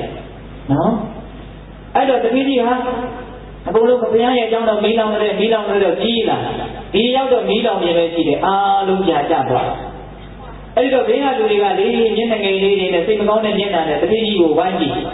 တပည့်ကြီးကဘာထလို့တော့ဆိုဝမ်းသာကြည်နူးတဲ့မျက်နှာနဲ့စာရဲကတိတိကျကျပြောတယ်နော်လက်ရလက်ကိုခွေးပြီးတော့လက်ဝဲလက်နဲ့တစ်ချောင်းမြောင်းရိုက်တယ်လက်ပန်းပေါင်းခတ်တယ်လို့ဆိုဟုတ်လားအဲ့တော့ဘေးကလူတွေကဟာတတိယူနေယူသွားလားပေါ့နော်အဲ့ဒါနဲ့ရင်းနေတဲ့လူကမေးတယ်တတိဘလို့ဖြစ်တော့ဝမ်းသာတော့လို့တဲ့ခမတို့ဝမ်းသာတော့ဒီလောက်ငွေကုန်ကြီးကြများစွာခံပြီးတော့စောက်ထားတဲ့ကြောင်းမီးတော်တာဝမ်းသာပြရငါပြောမယ်တဲ့ငါတကယ်လို့ဒီကြောင်းကမီးမလောင်ဘူးဆိုရင်နောက်တစ်ချိန်ကြောင်းဆောက်ပြီးတော့သူ့ဖို့အတွက်အခွင့်အလမ်းမရှိဘူးတဲ့သူပြောပုံလေးနော်အခုကြောင်းမီးလောင်တဲ့အတွက်ကြောင့်ငါနောက်ထပ်ကြောင်းတစ်ချိန်ဆောက်ပြီးတော့လှူရမယ်အခွင့်အလမ်းငါမှပေါ်လာပြီဒီနေ့တခါဆောက်တော့ကလည်းငါကုသိုလ်ရခဲ့ပြီဟုတ်လားအခုတခါထပ်ပြီးတော့ဆောက်ခွင့်ကျုံသွားပြန်တယ်အိတ်လိုက်တကယ်လို့မီးမလောင်ဘူးဆိုရင်ထပ်ဆောက်လို့ရပါမလားမရဘူးအဲ့ဒါကြောင့်မလို့ကုသိုလ်ရပိုင်ခွင့်တိုးလာတဲ့အတွက်ကြောင့်ငါလည်းမပေါင်းခတ်တာလို့ဒီလိုပြောတယ်အေးအဲ့ဒါမှခေါ်မလို့ယောနိသောမနတိကာရအကုသိုလ်ဖြစ်စရာတွေကျုံနေတာကိုအကုသိုလ်မဖြစ်အောင်ပြန်ထွန်းပြီးတော့တွေးသွားတာဟုတ်လားအဲဇလန်းတွေကမဆုံးသေးဘူးဗျအဲ့ဒီတကူကအဲ့ဒီအဖြစ်ရမြင်တော့သူ့စိတ်တိုင်းကြလားမကြတတိကြီးသိရအောင်လုပ်ပါမှာတတိကြီးကပြောပြီးတော့မလုပ်နေတယ်ဒါပေမဲ့ခန့်တယ်အဲ့ဒီတော့ဘာဆက်လုပ်လို့ဆိုတော့ငါကတော့ဟောဒီတတိကိုတတ်မှပဲဒီတတိကတော့ဆင်းရဲတော့အဲ့တော့ဒီတတိကိုငါတတ်မယ်အဲ့ဒါနဲ့တခုသောကုသိုလ်ဘွေးမှာတတိကြီးကိုတတ်မယ်ဆိုပြီးတော့အဝတ်ထဲမှာတမြောင်ထိုးလာဟုတ်လားအဲ့ဒီမှာတတိကြီးကကုသိုလ်ပြုပြီးတော့မြတ်စွာဘုရားကိုလျှောက်သူကဘေးကနားထောင်နေတာမြတ်စွာဘုရားတတိတော်ရဲ့စကားတွေကိုလူတယောက်က9ကြိမ်ရှို့တယ်နွားတွေရဲ့ခြေထောက်ကို9ကြိမ်ဖြတ်တယ်အိမ်ကို9ကြိမ်မီးတိုက်တယ်အခုခန္ဓာကုဋ္ဌိကျောင်းတိုက်ကိုမီးရှို့လာတယ်အဲ့ဒီလူပဲဖြစ်မယ်ထင်ပါလေဗျာဘာကြောင့်တတိတော်ကိုဒီတော့မုန်းနေတယ်လို့တတိတော်မသိအဲ့ဒါတတိတော်အခုပြုတဲ့ကုသိုလ်ကောင်းမှုတွေရဲ့အဖို့ပါကကိုအဲ့ဒီတတိတော်ကိုမုန်းနေတဲ့လူကိုအရှင်ပေးပါလေဗျာလို့အဲ့ဒါလိုပြောတဲ့အဲ့ဒီလိုလဲပြောလိုက်ရောဟိုလူမျက်လုံးပြူသွားဒါလည်းအောက်လွတ်ကြပါဟုတ်လားကြည်စမ်းဒီလောက်ကြီးကျယ်တဲ့သူတော်ကောင်းကိုငါပြစ်မှားမိတယ်တကယ်လို့ကတော့မတောင်းမှရင်တော့ငါကောင်းခုနှစ်စိတ်ပွဲတော့မှာပဲအဲ့ဒါနဲ့ကြောက်လာတဲ့တတိကြီးရဲ့ခြေပမိုးအစုပ်ကိုသွားပြီးတော့အခုခတ်ရတယ်အိတ်လိုက်ရင်တတိကြီးရဲ့ခြေရင်းမှာအဲ့ဒီလူရဲ့ခေါင်းပါပဲရောက်လာပြီနော်အဲ့ဒါတော့ကောင်းရင်တော့လေရောက်လာမှာပဲဟုတ်လားဒီအိမ်မိုင်းကြီးအကောရိနာဇိနေကိုဒအာတာရုသာတုနာဇိနေကြားဘူးလားဒီကထာလေးကြားဘူးလားအကောရိနာဇိနေကိုဒအာတာရုသာတုနာဇိနေကိုဒအမျက်ထွက်သောပုဂ္ဂိုလ်ကိုအကောရိနာအမျက်မထွက်ခြင်းဖြင့်ဇိနေအောင်ရ၏မှန်တယ်နော်တခါကြီးပိုက်ပြအာတာရုသာတုနာဇိနေအာတာရုမကောင်းတဲ့ပုဂ္ဂိုလ်ကိုသာတုနာကောင်းတဲ့ဖြင့်ဇိနေအောင်နိုင်ရ၏ဟောမကောင်းတာကိုကောင်းတာနဲ့အနိုင်ယူတာတခါကြီးပိုင်ရဟုတ်လားလူလို့မမြင်နဲ့နော်ကောင်းတဲ့သဘောမကောင်းတဲ့သဘောလို့သဘောလေးကိုကွက်မြင်ရတယ်ဟုတ်လား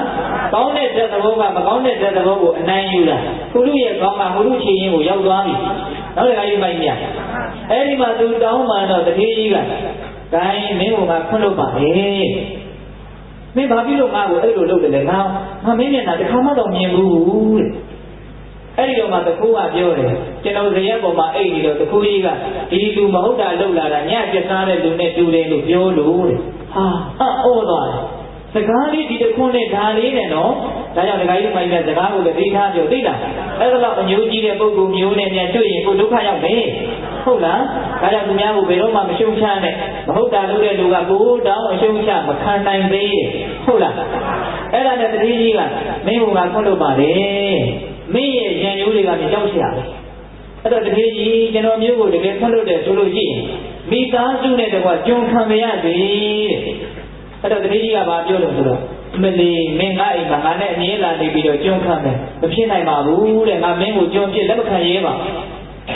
ခဏလေးတွေ့လို့ခဏလေးပြောတာတော့မင်းဒီလောက်စိတ်ကြီးနေတယ်ဆိုရင်မင်းနဲ့ငါအမြဲတမ်းအတူတူနေရမျက်မှောက်ဘယ်လိုဆက်လို့လဲဟုတ်လားဒါကြောင့်လက်မခံရဘူးနော်အေးအဲ့ဒီမှာအဲ့ဒီတကူဟာလေသိတဲ့အခါကျတော့ငရဲကိုရောက်ရရှားတယ်ဘုရားရဲ့တောင်းတော်ကိုမိတိုက်လို့ငရဲကလွတ်လာတဲ့အခါကျတော့ဒိဋ္ဌိကုတ်တောင်ကြီးမှာယူဇနာ50လောက်ကြီးတဲ့တပည့်ကြီးမူကြီးတွေတော့ဖြစ်တယ်လို့ဆိုတယ်နော်ဒီကကြီးမိုက်မြအဲ့ဒါကိုဒိဋ္ဌိကုတ်တောင်ပေါ်ကဆင်းလာတဲ့ရှင်မောက္ကလန်တို့ဟိုရှင်ပုံနာတို့ကမြင်တယ်ရှင်ပုံနာကတော့မမြင်ဘူးရှင်မောက္ကလန်ကမြင်တယ်အဲ့ဒီမှာမြတ်စွာဘုရားကိုအကျိုးအကြောင်းလျှောက်ပြတယ်အဲ့ဒီဒိဋ္ဌာကြီးကလေခေါင်းကနေပြီးတော့မိတွေလောင်းသွားလိုက်တာအမိကြီးရောက်ပြီးရောတယ်အမိကနေမိတွေလောင်းလာလိုက်တာခေါင်းကြီးရောက်ပြီးရောတယ်တခါတလေကျတော့အမိကနေလောင်းလာတဲ့မိခေါင်းကနေလောင်းလာတဲ့မိကခရဲပေါ်မှာဆုံးပြီးတော့ဖုံးနေတက်သွားတယ်အဲ့ဒါနှစ်ပေါင်းဘယ်လောက်ကြာပြီလို့မသိဘူးသူဒီတိုင်းပဲခံရအရှင်ဘုံနာယဟန္တာမြင်ရဘူးအရှင်လက္ခဏာယဟန္တာမမြင်ရဘူးနောက်ရှင်မောက္ကလန်ပဲမြင်ရတယ်ဟုတ်လားဒီမှာမြတ်စွာဘုရားကအဲ့ဒီသတိဒိဋ္ဌာရဲ့အကြောင်းကိုအတိတ်ကိုဆောင်းပြီးတော့ပြတာအဲ့ဒါခုနတုန်းကတခိုးပဲနောက်တစ်ခါကြီးမိုက်ပြအေးပြောနေတာကပါလေသတိကြီးရဲ့ပါလေယောနိသောမနတိကာရာအကုသိုလ်မဖြစ်အောင်မလုပ်တာလေနှလုံးသွင်းတာအကုသိုလ်ဖြစ်ခြင်းအခြေအနေမျိုးမှာအကုသိုလ်မဖြစ်အောင်နှလုံးသွင်းတာဒါလည်းပါလေယောနိသောမနတိကာရာနေအကျယ်ကြီးတော့ဘုရင်ပြောတာနေအကျယ်ကြီးတော့ဒါနပြည့်အောင်စဉ်းစားမယ်သီလပြည့်အောင်စဉ်းစားမယ်ဘာဝနာပြည့်အောင်စဉ်းစားမယ်ဟုတ်လားအကုသိုလ်မပြည့်အောင်စဉ်းစားမယ်နောက်ထပ်စဉ်းစားပါဦးလောကရန်တရားတွေနဲ့တွေ့လာတဲ့အခါမှာမတုံမလုံအောင်စဉ်းစားမယ်ဟုတ်လားအေးအဲ့ဒီလိုစဉ်းစားတာတွေကအမျိုးမျိုးရှိတယ်သူတော်ကောင်းကြီးတွေရဲ့ထုံးကိုမီးပြီးတော့နောက်ကနေအသာခိုးလိုက်သွားတယ်ဟောသူတော်ကောင်းကြီးတွေဒီလိုလုပ်သွားတယ်ဟောတို့လည်းပဲကြုံရမှာပဲသူတို့ရဲ့လမ်းစဉ်သိကောင်းတာပဲလို့အဲ့လိုစဉ်းစားပြီးတော့သူတို့ကိုအားကျပြီးတော့လောကဓာတ်ကိုပြီးခံတာဟုတ်လားဒီမိုက်ပြအေးအဲ့ဒါရှိတယ်လို့ကောင်းသောလောကဓာတ်ပဲဖြစ်ဖြစ်မကောင်းသောလောကဓာတ်ပဲဖြစ်ဖြစ်လောကဓာတ်တရားမှန်သမျှသည်ကောင်းငင်ကတိမ်လိုက်တည်လို့ပဲအမျိုးမျိုးကြောင်းတိုင်းနေမှန်လားအဲ့ဒါမှန်လားမှန်တယ်နော်ဒီမိုက်ပြအဲ့ဒါကိုမိမိတို့ကဝေယုံမင်းများလို့တောင်းလေလာမြောက်ဖက်ရင်ရောက်လိမ့်တာတောင်ပဲရင်ကောင်းတာလေးနဲ့တွေ့တော့ကြွမကောင်းတာလေးနဲ့တွေ့တော့မျက်နှာလေးငယ်ပြီးတော့နေမယ်ဆိုရင်သူတော်ကောင်းလမ်းစဉ်ကိုလိုက်ရရောက်ပါမလားမရောက်ဘူးဒါကြောင့်လောကဓာတ်တရားတွေနဲ့တွေ့လာတဲ့အခါမှာကောင်းတယ်ပဲဖြစ်စီဆိုးတယ်ပဲဖြစ်စီဘယ်ရာမှတည်မြဲကြတာမဟုတ်ဘူးအခိုက်အတန့်မျှပဲလို့စဉ်းစားခြင်းဒီလည်းပဲယောနိသောမနတိကာရာအဲ့ဒါဆိုရင်ကောင်းတဲ့လောကဓာတ်နဲ့တွေ့လည်းပဲမာနတွေလောဘတွေနဲ့ဒုအမြင်ကတရားဖြစ်ပါကလားမဖြစ်ဘူးမကောင်းတဲ့လောကဓာတ်နဲ့တွေ့တော့လည်းပဲဒေါသတွေအာငယ်မှုတွေရှင်ပြိုင်မှုတွေကျိုးစားအထုံးမှုတွေနဲ့ဒုအမြင်ကတရားဖြစ်ပါကလားမဖြစ်ဘူးမကောင်းဘူးလားကောင်းတယ်ဒါကြောင့်အဲ့လိုမျိုးကုသိုလ်ဖြစ်ခြင်းရဲ့အကြောင်းတရားဖြစ်တဲ့မှန်မှန်ကန်ကန်သိတဲ့လျောက်ပတ်စွာစဉ်းစားဆင်ခြင်ရင်းဆိုတဲ့ယောနိသောမနတိကာရသည်လူသားဖြစ်တဲ့တတ္တဝါတို့အတွက်အကျိုးကျေးဇူးအင်မတန်များပါတယ်တဲ့ဟုတ်လားဒါကြောင့်နှလုံးသွင်းမမှန်ဖို့မလိုဘူးလားလိုတယ်နှလုံးသွင်းမှန်ဖို့လိုတဲ့နေရာမှာအကောင်းမြင်ဖို့လည်းပဲလိုတယ်လူချင်းချင်းဆက်ဆံတဲ့နေရာမှာလေလူဆိုတာအကောင်းကြီးရှိသလားအဆိုးကြီးក៏ရှိသလားမရှိဘူးခုနကတကူပါပဲပြန်ကြည့်နော်သူကသူမှန်မှန်သိတဲ့အခါကျတော့သူ့ရဲ့အပြစ်ကိုဝင်ချပြီးတော့နူးညံ့သွားတယ်ဒါကောင်းတယ်မို့လားကောင်းတာလေးတော့ရှိနေသေးတာပဲနော်အေးဒါကြောင့်အကောင်းအဆိုးဒွန်တွဲနေကြတဲ့လောကကြီးထဲမှာအဆိုးကြီးကွက်မကြည့်ပဲနဲ့အကောင်းလေးကိုကြည့်တတ်တဲ့သဘောလေးပဲရှိရတယ်အဲ့ဒီမှာနေယူစရာလေးတခုဦးဇင်းအကြီးသွားပြောပါဦးမယ်နော်ဦးဇင်းတို့ဒီလိုကအမတ်ကြီးတရားနာမည်ဒီပါလေးလည်းမှတ်ပြီးတော့ပါဘူးအဲ့ဒီအမတ်ကြီးကလေအင်မတန်အံ့ဩစရာကောင်းတယ်မလူပဲနဲ့ဘယ်တော့မှသမင်းမစားဘူးလူပြီးမှစားတယ်တနေ့တော့တဲ့သူစားမယ်လို့လုပ်တဲ့အခါကျတော့မုန်းကလွဲနေတယ်အဲ့ဒီတော့ယဟန်တန်ဃာတွေသူ့ဖို့အချိန်ကမရှိတော့တဲ့အတွက်ကြောင့်သူ့ရဲ့တပည့်တွေကိုလက်အောက်ငယ်သားတွေကိုတိုင်းငါကလည်းပဲမလူပဲနဲ့စားတဲ့ထုံးမှမရှိဒါကြောင့်မလို့ယဟန်တန်ဃာသူတော်ကောင်းတွေကလည်းနေလဲသွားပြီဆိုတော့တွားလူလို့မဖြစ်တော့အဲ့ဒီတော့ဟိုဘက်ကမြစ်စိတ်နာကသိဉ္ဇင်ကုန်းသားမှာတရားကျင့်နေတယ်လို့ဆိုရတယ်သူ့ကိုယ်သူတရားကျင့်တယ်လို့ပြောတယ်ပရပိုက်တယောက်ရှိတယ်အဲ့ဒီပရပိုက်ကိုသွားပြီးတော့ဟောဒီငါရဲ့ဆွမ်းအုပ်ကိုသွားပို့ကြည့်လို့ခိုင်းတာနော်ယဟန်တန်ဃာတော့မဟုတ်ဘူးနော်အဲ့ဒီပရပိုက်ကိုသွားပို့ခိုင်းတော့သူ့ရဲ့လက်အောက်ငယ်သားတွေက အဲ့ဒီသုံးကလေးယူပြီးတော့သွားပြီးတော့ခလန်းလန်းကနေကြည့်တော့ဟိုမှာတင်းကျင်းကုန်းရဲ့ဘေးမှာပြေကလေးကလည်းစီးနေတာချောင်းကလေးကလည်းစီးနေတာရှိအဲ့ဒီပြပိုက်ကိုအဝီးကြီးကနှမ်းမြင်တယ်ပြပိုက်ကအဲ့ဒီလိုသုံးလာပို့တာကိုမမြင်ရဘူးနော်အဲ့တော့ဒီလူတွေကနှမ်းကြည့်တော့ဘာလို့တုံးဆိုအဲ့ဒီပြပိုက်နားမှာမိမတယောက်လည်းရှိတယ်နော်အဲ့ဒီမိမကလူမသိအောင်သူကပေါင်းနေတာဟုတ်လားဘာဆက်လုပ်နေလို့ဆိုတော့ငားများနေတယ်တဲ့ငများတန်နဲ့ဟုတ်လားပြီးတော့ဘေးနားမှာလည်းပဲထေရီဘက်ကလည်းရှိတယ်လို့ဆိုတယ်နော်အဲ့ဒီတော့ဒီလူတွေကအကုန်မြင်နေတယ်ကြည်စမ်းမိမလည်းရှိတယ်ထေရီဘက်လည်းရှိတယ်ငားလည်းများနေတယ်ဘယ်လိုနည်းနဲ့မှသူတော်ကောင်းကတော့မရှင်းနိုင်ဟုတ်လားအဲ့ဒါနဲ့အဲ့ဒီလူတွေကရှေ့တိုးရခက်နောက်ဆိုရခက်ဖြစ်နေတာနော်အဲ့ဒီလိုဖြစ်နေတဲ့အချိန်မှာအဲ့ဒီပြပိုက်ကနှုတ်ပြီးတော့ရိတ်ကနေမြင်လိုက်တယ်မြင်လိုက်တော့သူမိမကိုညှိပြတော့မိမကတောင်းတဲ့အသာလေးဝင်သွားရှိတယ်နော်အဲ့ဒီမှာပြန်တဲ့တခါတည်းငမြားတန်လေးကိုလည်းပဲရေထဲချပြီးတော့အရင်ကလေးကိုခြေထောက်နဲ့ဖိထားတယ်ငမြားတန်လည်းမရှိတော့ဒီကွက်ကလေးလည်းအသာပေါက်ထားလိုက်မှာဟုတ်လားဟင်အေးပြီးတော့ဒီမှာအရက်ခွက်ကိုလည်းသူ့ရဲ့သင်္ကန်းနဲ့အသာဖုံးလာလိုက်ခြေခွက်လည်းမရှိတော့ခတိတွေအသာထိုင်းနေနော်အဲ့ဒီတော့ဘုလူတွေကကြည်စမ်းဒါကဘူတောင်စိတ်ပြည့်စရာပေါင်းလေးတယ်နော်မကောင်းမဲနဲ့ညကောင်းညာထောင်နေသေးတယ်အဲ့ဒါနဲ့စိတ်ပြည့်ပြီးတော့ဘယ်တော့တောင်ရုံမာတဲ့လူကိုတော့ပြေးတော့ဘူးဆိုပြီးတော့ပြန်လှည့်လာကြမပို့ခဲ့ဘူးအဲ့ဒီဆုံးအုပ်ကိုမပို့တော့မှအမကြီးတွေရောက်တော့အမကြီးကကိုင်းမင်းတို့တွေ့ခဲ့လားတွေ့ခဲ့တယ်ပို့ခဲ့ရလားမပို့ခဲ့ဘာဖြစ်လို့အဲ့ဒီမှာအကျိုးကြောင့်ပြောပြတယ်မိမလည်းရှိတယ်ငါလည်းများတယ်ကျက်တဲ့တောက်တယ်ဘယ်နည်းမှမပေးနိုင်ဘူးဒါတော့သူကရိုးရိုးမဟုတ်ဘူးတဲ့ငများတန်ကိုခြေထောက်နဲ့နင်းလာတယ်အရက်ဘက်ကိုလည်းသင်္ကန်းနဲ့ပုံထားပေးတယ်အဲ့ဒီလိုပြောတော့အမတ်ကြီးစဉ်းစားပုံလေးဦးကသဘောကျနော်အမတ်ကြီးကဘယ်လိုစဉ်းစားလဲ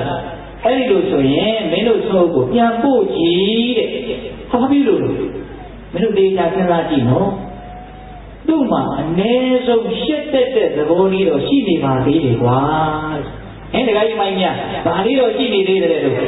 ရှက်တဲ့သဘောလေခုနကတော့ဟိုလူတွေကြည့်တာတော့အဲ့လိုကြည့်တာမဟုတ်ဘူးနော်ဟောဆောင်တာမာယာလို့ကြည့်တာနော်မာယာလို့ပြောမယ်ဆိုလည်းပြောလို့ရတယ်ဟုတ်လားပဲရှက်တဲ့တယ်ဆိုရင်တော့ပြောလို့မရဘူးလားရပါတယ်သူမဟုတ်တာကြီးလုပ်နေတာသူများသိတော့မှသူရှက်တယ်လေကြောင်ကြောင်တင်းတင်းလုပ်တာနဲ့ကုန်းချိုးပွေချိုးလုပ်တာကုန်းချိုးပွေချိုးလုပ်တာကနည်းနည်းတော့တော်သေးဟုတ်လားဒီကကြီးမိုင်းများဘာကြည့်တော့အရှက်ရှိဒါရှက်တရားဆိုတာသူသိမလုပ်ဘဲမနေနိုင်လို့သာသူများလုပ်ရတယ်ဟုတ်လားအကုသိုလ်တွေရဲ့ကျိုးဆွဲရဖို့မကပဲမနေနိုင်လို့သာလောဘဒေါသရဲ့အလိုလိုက်ပြီးတော့ကြားရတာခုဒီကမှတော့ဦးဇင်းတို့တွေသူတော်ကောင်းဆိုတဲ့ပုဂ္ဂိုလ်တွေလည်းတစ်ခါတည်းရကြတော့လောဘဒေါသခိုင်းရသူများတာပဲမဟုတ်လားအေးအဲ့ဒီတော့သူ့မှာပဲတကယ်ကုသိုလ်ရဲ့အရင်အမြစ်ဖြစ်တဲ့ရှက်တဲ့သဘောကြောက်တဲ့သဘောလေးတော့သူ့မှာရှိနေပါသေးတယ်အဲ့တော့သူ့ကိုပူဇော်တယ်လို့မအောင်မေ့ပါနဲ့သူ့ရဲ့ရှက်တဲ့သဘောလေးကိုပူဇော်တယ်လို့အောင်မေ့ပြီးတော့သွားပြီးတော့ကိုကြည့်ပါလို့ခိုင်းတယ်ကဲအဲ့ဒီယောနိသောမနတိကာရအဆင့်မမြင်ဘူးလားမြင်တယ်ယောနိသောမနတိကာရအကြောင်းခေါင်းနဲ့ပေါ်တာတွေပြောရတော့တရားဘက်ကသုံးမှမှုတော့ဟင်တရားတော်တော်တောင်ရှင်းသွားပြီဟင်ဒီမှာကြီးများတဏှာကြီးကြည့်သွားပြီနော်နောက်တဲ့တပါးကြံနေရနော်ဒီအခုပြောတာကပါလေယောနိသောမနတိကာရကုသိုလ်ဖြစ်အောင်နှလုံးသွင်းရတယ်ဟုတ်လားအကုသိုလ်ဖြစ်เสียမျိုးကြုံလာအောင်တောင်မှကုသိုလ်ဖြစ်เสียဖြစ်အောင်နှလုံးသွင်းရတယ်အဲ့ဒီလိုနှလုံးသွင်းမှများလို့ကျွမ်းကျင်လာရင်အကျိုးကြီးမယ်ဟုတ်ပြီလားဒါကြောင့်တတိယမြတ်အကျိုးကြီးနေတဲ့တရားသည်ယောနိသောမနတိကာရယောနိသောမနတိကာရောယောနိသောကုသိုလ်ဖြစ်ခြင်းအကြောင်းအပြင်မနတိကာရောနှလုံးသွင်းခြင်းခြင်းသည်မနုဿာဘုဒ္ဓတလူဖြစ်သောပုဂ္ဂိုလ်တို့အားသုဟုကာရာကျိုးကျေးဇူးများစွာရှိသည်ဟောသည်ဖြစ်ကုန်၏ဤတည်းသို့ဘဂဝါဘုန်းတော်၆ပါးတကယ်ဘုရားရှင်ကိုတော်မြတ်သည်ဣမံဒေသနာဤတရားဒေသနာကာလတော်မြတ်ကိုဟောစာကရုဏာစေတာမေတ္တာအပြင်ဟောကြားတော်မူခဲ့ပါ၏တည်း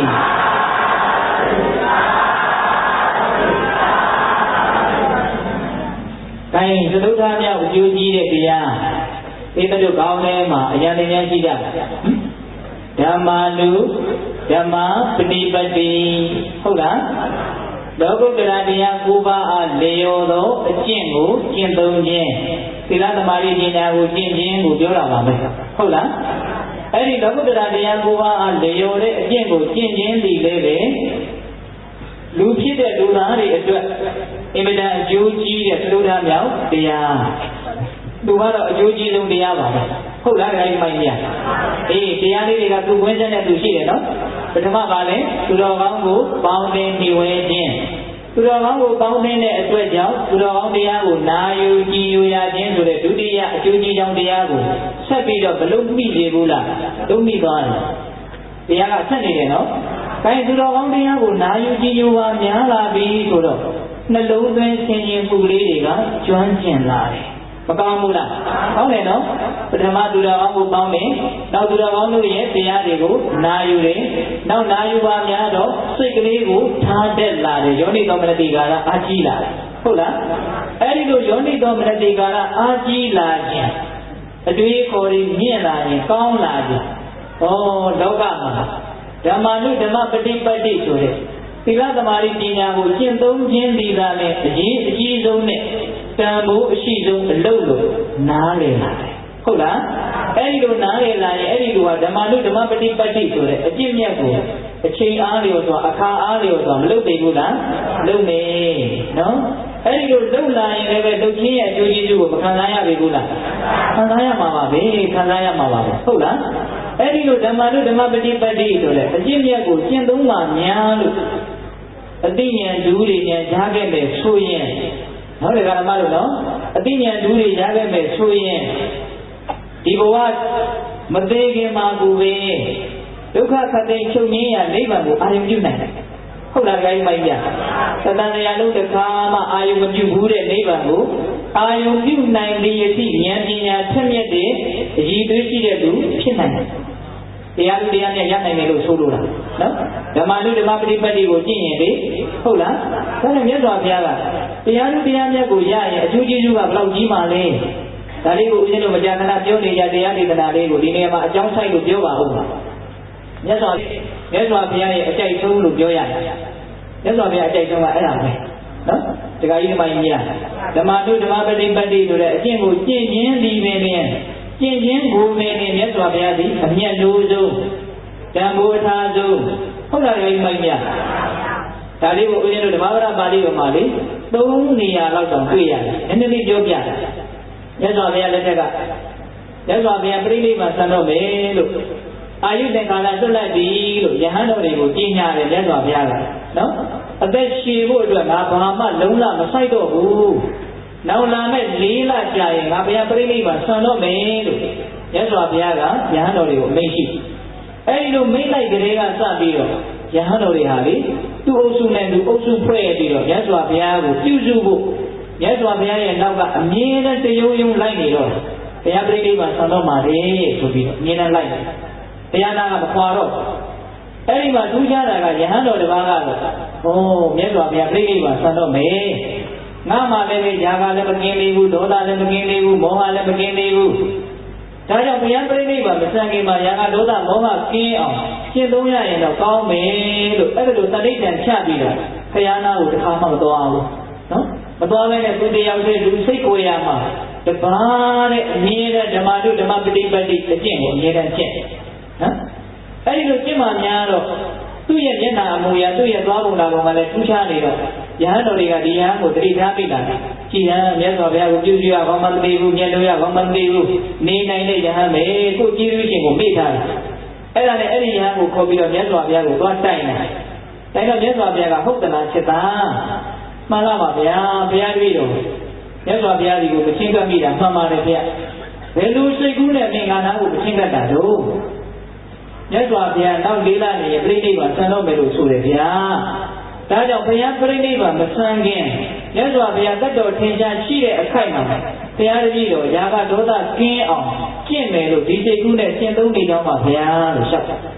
ဒီတော့မြတ်စွာဘုရားကတာလို့ခေါ်ပြီးတော့ချက်သားလို့ငါ့ကိုချစ်မြတ်နိုးတဲ့ပုဂ္ဂိုလ်တွေဟာဒီယဟန်လိုဖြစ်နေတယ်ဒီစကားလေးကြည်တိထားတယ်ကောင်းတယ်နော်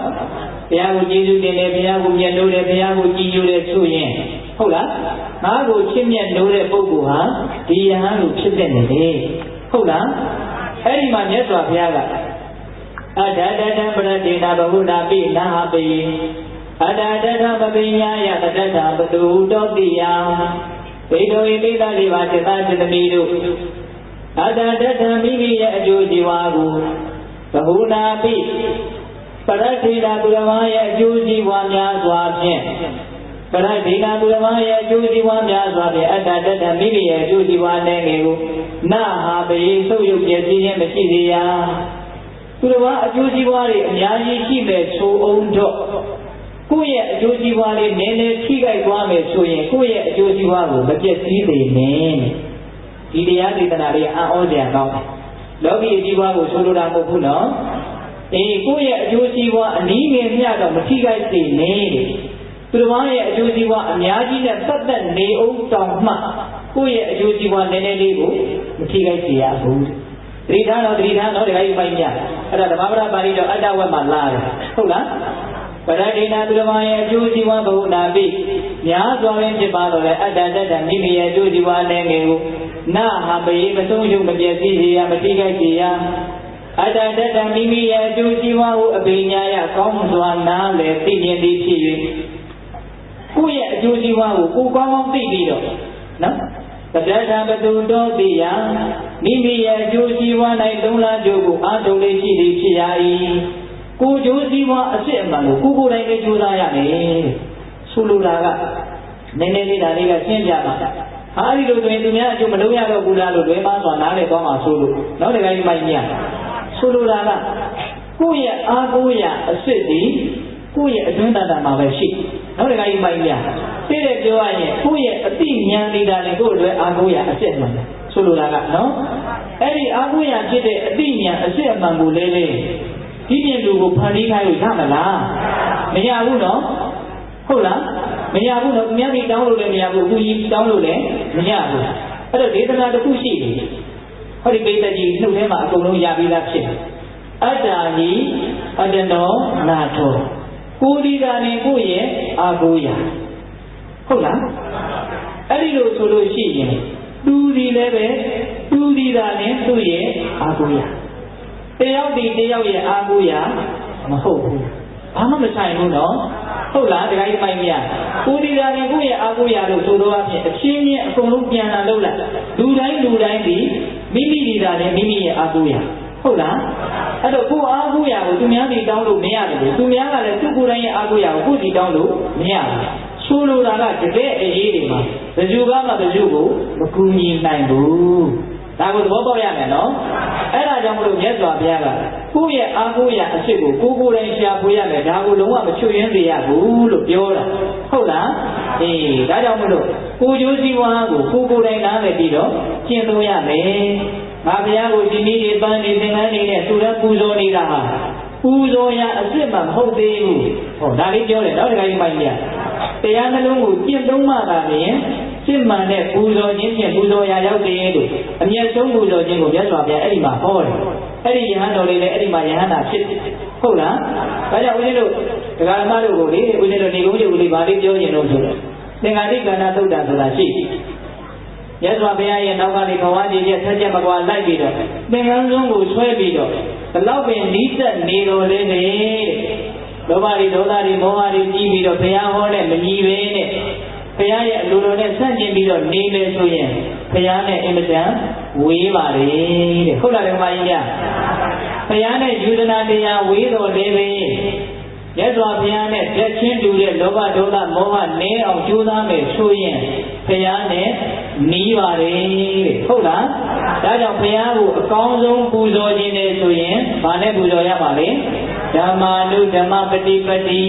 ဘုရားအမြတ်နိုးဆုံးသောလုပ်ငန်းလို့နားလည်ပြီးတော့အကျိုးကြီးနေတဲ့လုပ်ငန်းတနေ့တကယ်အရေးတကယ်လေးနဲ့တွေ့ရင်ကိုကျင့်သုံးထားတဲ့တရားကလွဲလို့တခြားပါမှာအားကိုးလို့မရဘူးလို့နားလည်သဘောပေါက်ပြီးတော့ကိုယ်ဘဝရဲ့အဓိကအကျဆုံးသောကယ်တင်ရှင်ဒီပါလေတရားပဲဟုတ်လားဒီမိုက်မြအဲ့ဒီတရားကိုရဖို့အတွက်ဘာနဲ့မှမလဲတဲ့ဘူးဟုတ်လားဒီမိုက်မြတရားနဲ့ဘာနဲ့မှမလဲတဲ့ဘူးနော်မလဲတဲ့ဘူးဟုတ်လားဒါကြောင့်သရုပ်ထားပြောပါလေအကျိုးကြီးဆုံးသောတရားသည်ဓမ္မာလူဓမ္မပฏิပတိတရားအမျက်နိုးဆုံးသောလုပ်ငန်းကိစ္စလို့သဘောပေါက်ထားရဟုတ်လားအဲ့ဒီတော့ဦးဇင်းတို့ပြောတာအကျိုးကြီးကြောင်းတရားဘယ်နှပါးရှိသွားပြီ၄ပါးရှိသွားပြီပြန်ပြီးတော့ပြောကြည့်မယ်သူတော်ကောင်းကိုပေါင်းတယ်မိဝဲခြင်း သူတော်ကောင်းတရားကိုနာယူကြည်ညိုခြင်းဟုတ်လားပြီးတော့ရောနေသောမနတိကာရကုသိုလ်ဖြစ်အောင်နှလုံးသွင်းခြင်းကိုပြီးတော့ပါလေဓမ္မာတုဓမ္မပฏิပတ္တိသီလသမာဓိပညာကိုကျင့်သုံးခြင်းဒီတရားလေးပါးသည်အကျိုးတရားလူနာကြတဲ့ပုဂ္ဂိုလ်တွေအတွက်မရှိမဖြစ်အမြဲမပြတ်ဆောင်ကျင်းထားရမယ်တရားလို့သဘောပေါက်ပြီးတော့မိမိတို့ရဲ့ဘဝကိုဒီတရားလေးပါးဖြင့်အစဉ်တန်းမြင့်အောင်မြင့်နိုင်ကြပါစေမိမိတို့ရဲ့ပူလောင်တဲ့ဘဝကိုဒီတရားလေးပါးဖြင့်အေးချမ်းအောင်ရွှေ့ဆောင်နိုင်ရပါစေလို့ဦးဇင်းတို့ဆန္ဒပြုရင်းနဲ့ဘဟုကာရသုတ်တံတဲ့အဆုံးသတ်ကြရအောင်နော်တဏှာကြီးလည်းခွဲတော့မဟုတ်လားသဝတုသဗ္ဗမင်္ဂလာရကတုသဗ္ဗဒေဝတာသဗ္ဗဗုဒ္ဓ ानु ဘာဝိနပဒတုခိဂောတုတိသဝတုသဗ္ဗမင်္ဂလာရကတုသဗ္ဗဒေဝတာသဗ္ဗဓမ္မာ ानु ဘာဝိနပဒတုခိဂောတုတိ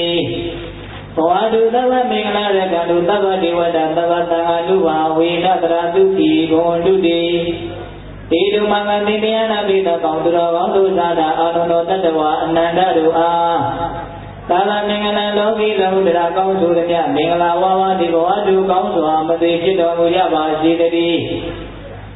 သာမတိဝဒမိမိတို့ခန္ဓာကိုယ်မှာစောင့်ကြနေကြကုန်သောနတ်မိမိတို့အိမ်မှာစောင့်ကြနေကြကုန်သောနတ်မိမိတို့ရွာမိမိတို့သာလာမိမိတို့ကဘာမှာစောင့်ကြနေကြကုန်သောနတ်မြတ်ကောင်းတာပေါင်းတို့ပါလေပဲသက္ကတုကောင်းစွာမသိဆောင်ရှောက်တော်မူနိုင်ကြပါစေတည်းဒီတုမင်္ဂတိတရားနာပိသကောင်းသူတော်ကောင်းတို့သာသာအလုံးတော်တတ္တဝအနန္တတို့အားသဗ္ဗဗုဒ္ဓ ानु ဘာဝိနာကိမဝါလူသေးစုမကပွင့်တော်မူရတဲ့ဒုလူတော်ဘာပြည့်စုံကိုယ်တော်မြတ်တို့ရဲ့တခုတည်းသောအာနုဘော်တော်တို့ကြောင့်၎င်းသဗ္ဗဓမ္မာ ानु ဘာဝိနာကိလေသာဝပေသတ္တိမလေသာသဗ္ဗငြိ၏စေတတိဘုလေးပါမဂ္ဂုတို့၏အာယုဖြစ်သောနိဗ္ဗာန်ခြေခံဖြစ်သောပရိယေစေတသောတရားတော်မြတ်တို့ရဲ့တခုတည်းသောအာနုဘော်တော်တို့ကြောင့်၎င်းသဗ္ဗတံဃာ ानु ဘာဝိနာဘဂဒံလေးရောက်တဲ့တံလေးရောက်သောတော်ရှိတော်ရိယာသံဃာရှင်မြတ်တို့နဲ့တကွာသီလကိုသမာဓိကိုပညာကိုတို့နဲ့ပြည့်စုံတော်မူကြတဲ့သုတိသံဃာရှင်ကောင်းရှင်များပေါင်းတို့ရဲ့ဥဒိသောအာနုဘော်တော်တို့ကြောင့်၎င်းတရားနိယောညပါပဲခါပဆိုင်ခြင်းရှိတိုင်းခြင်းရှိတိုင်းဒုက္ခိကိုယ်စိတ်တရားကျမ်းပါချမ်းသာရဲ့ရှိကြကုန်သည်ဘဝတုကောင်းစွာမသွေဖြစ်တော်မူကြပါစေတည်း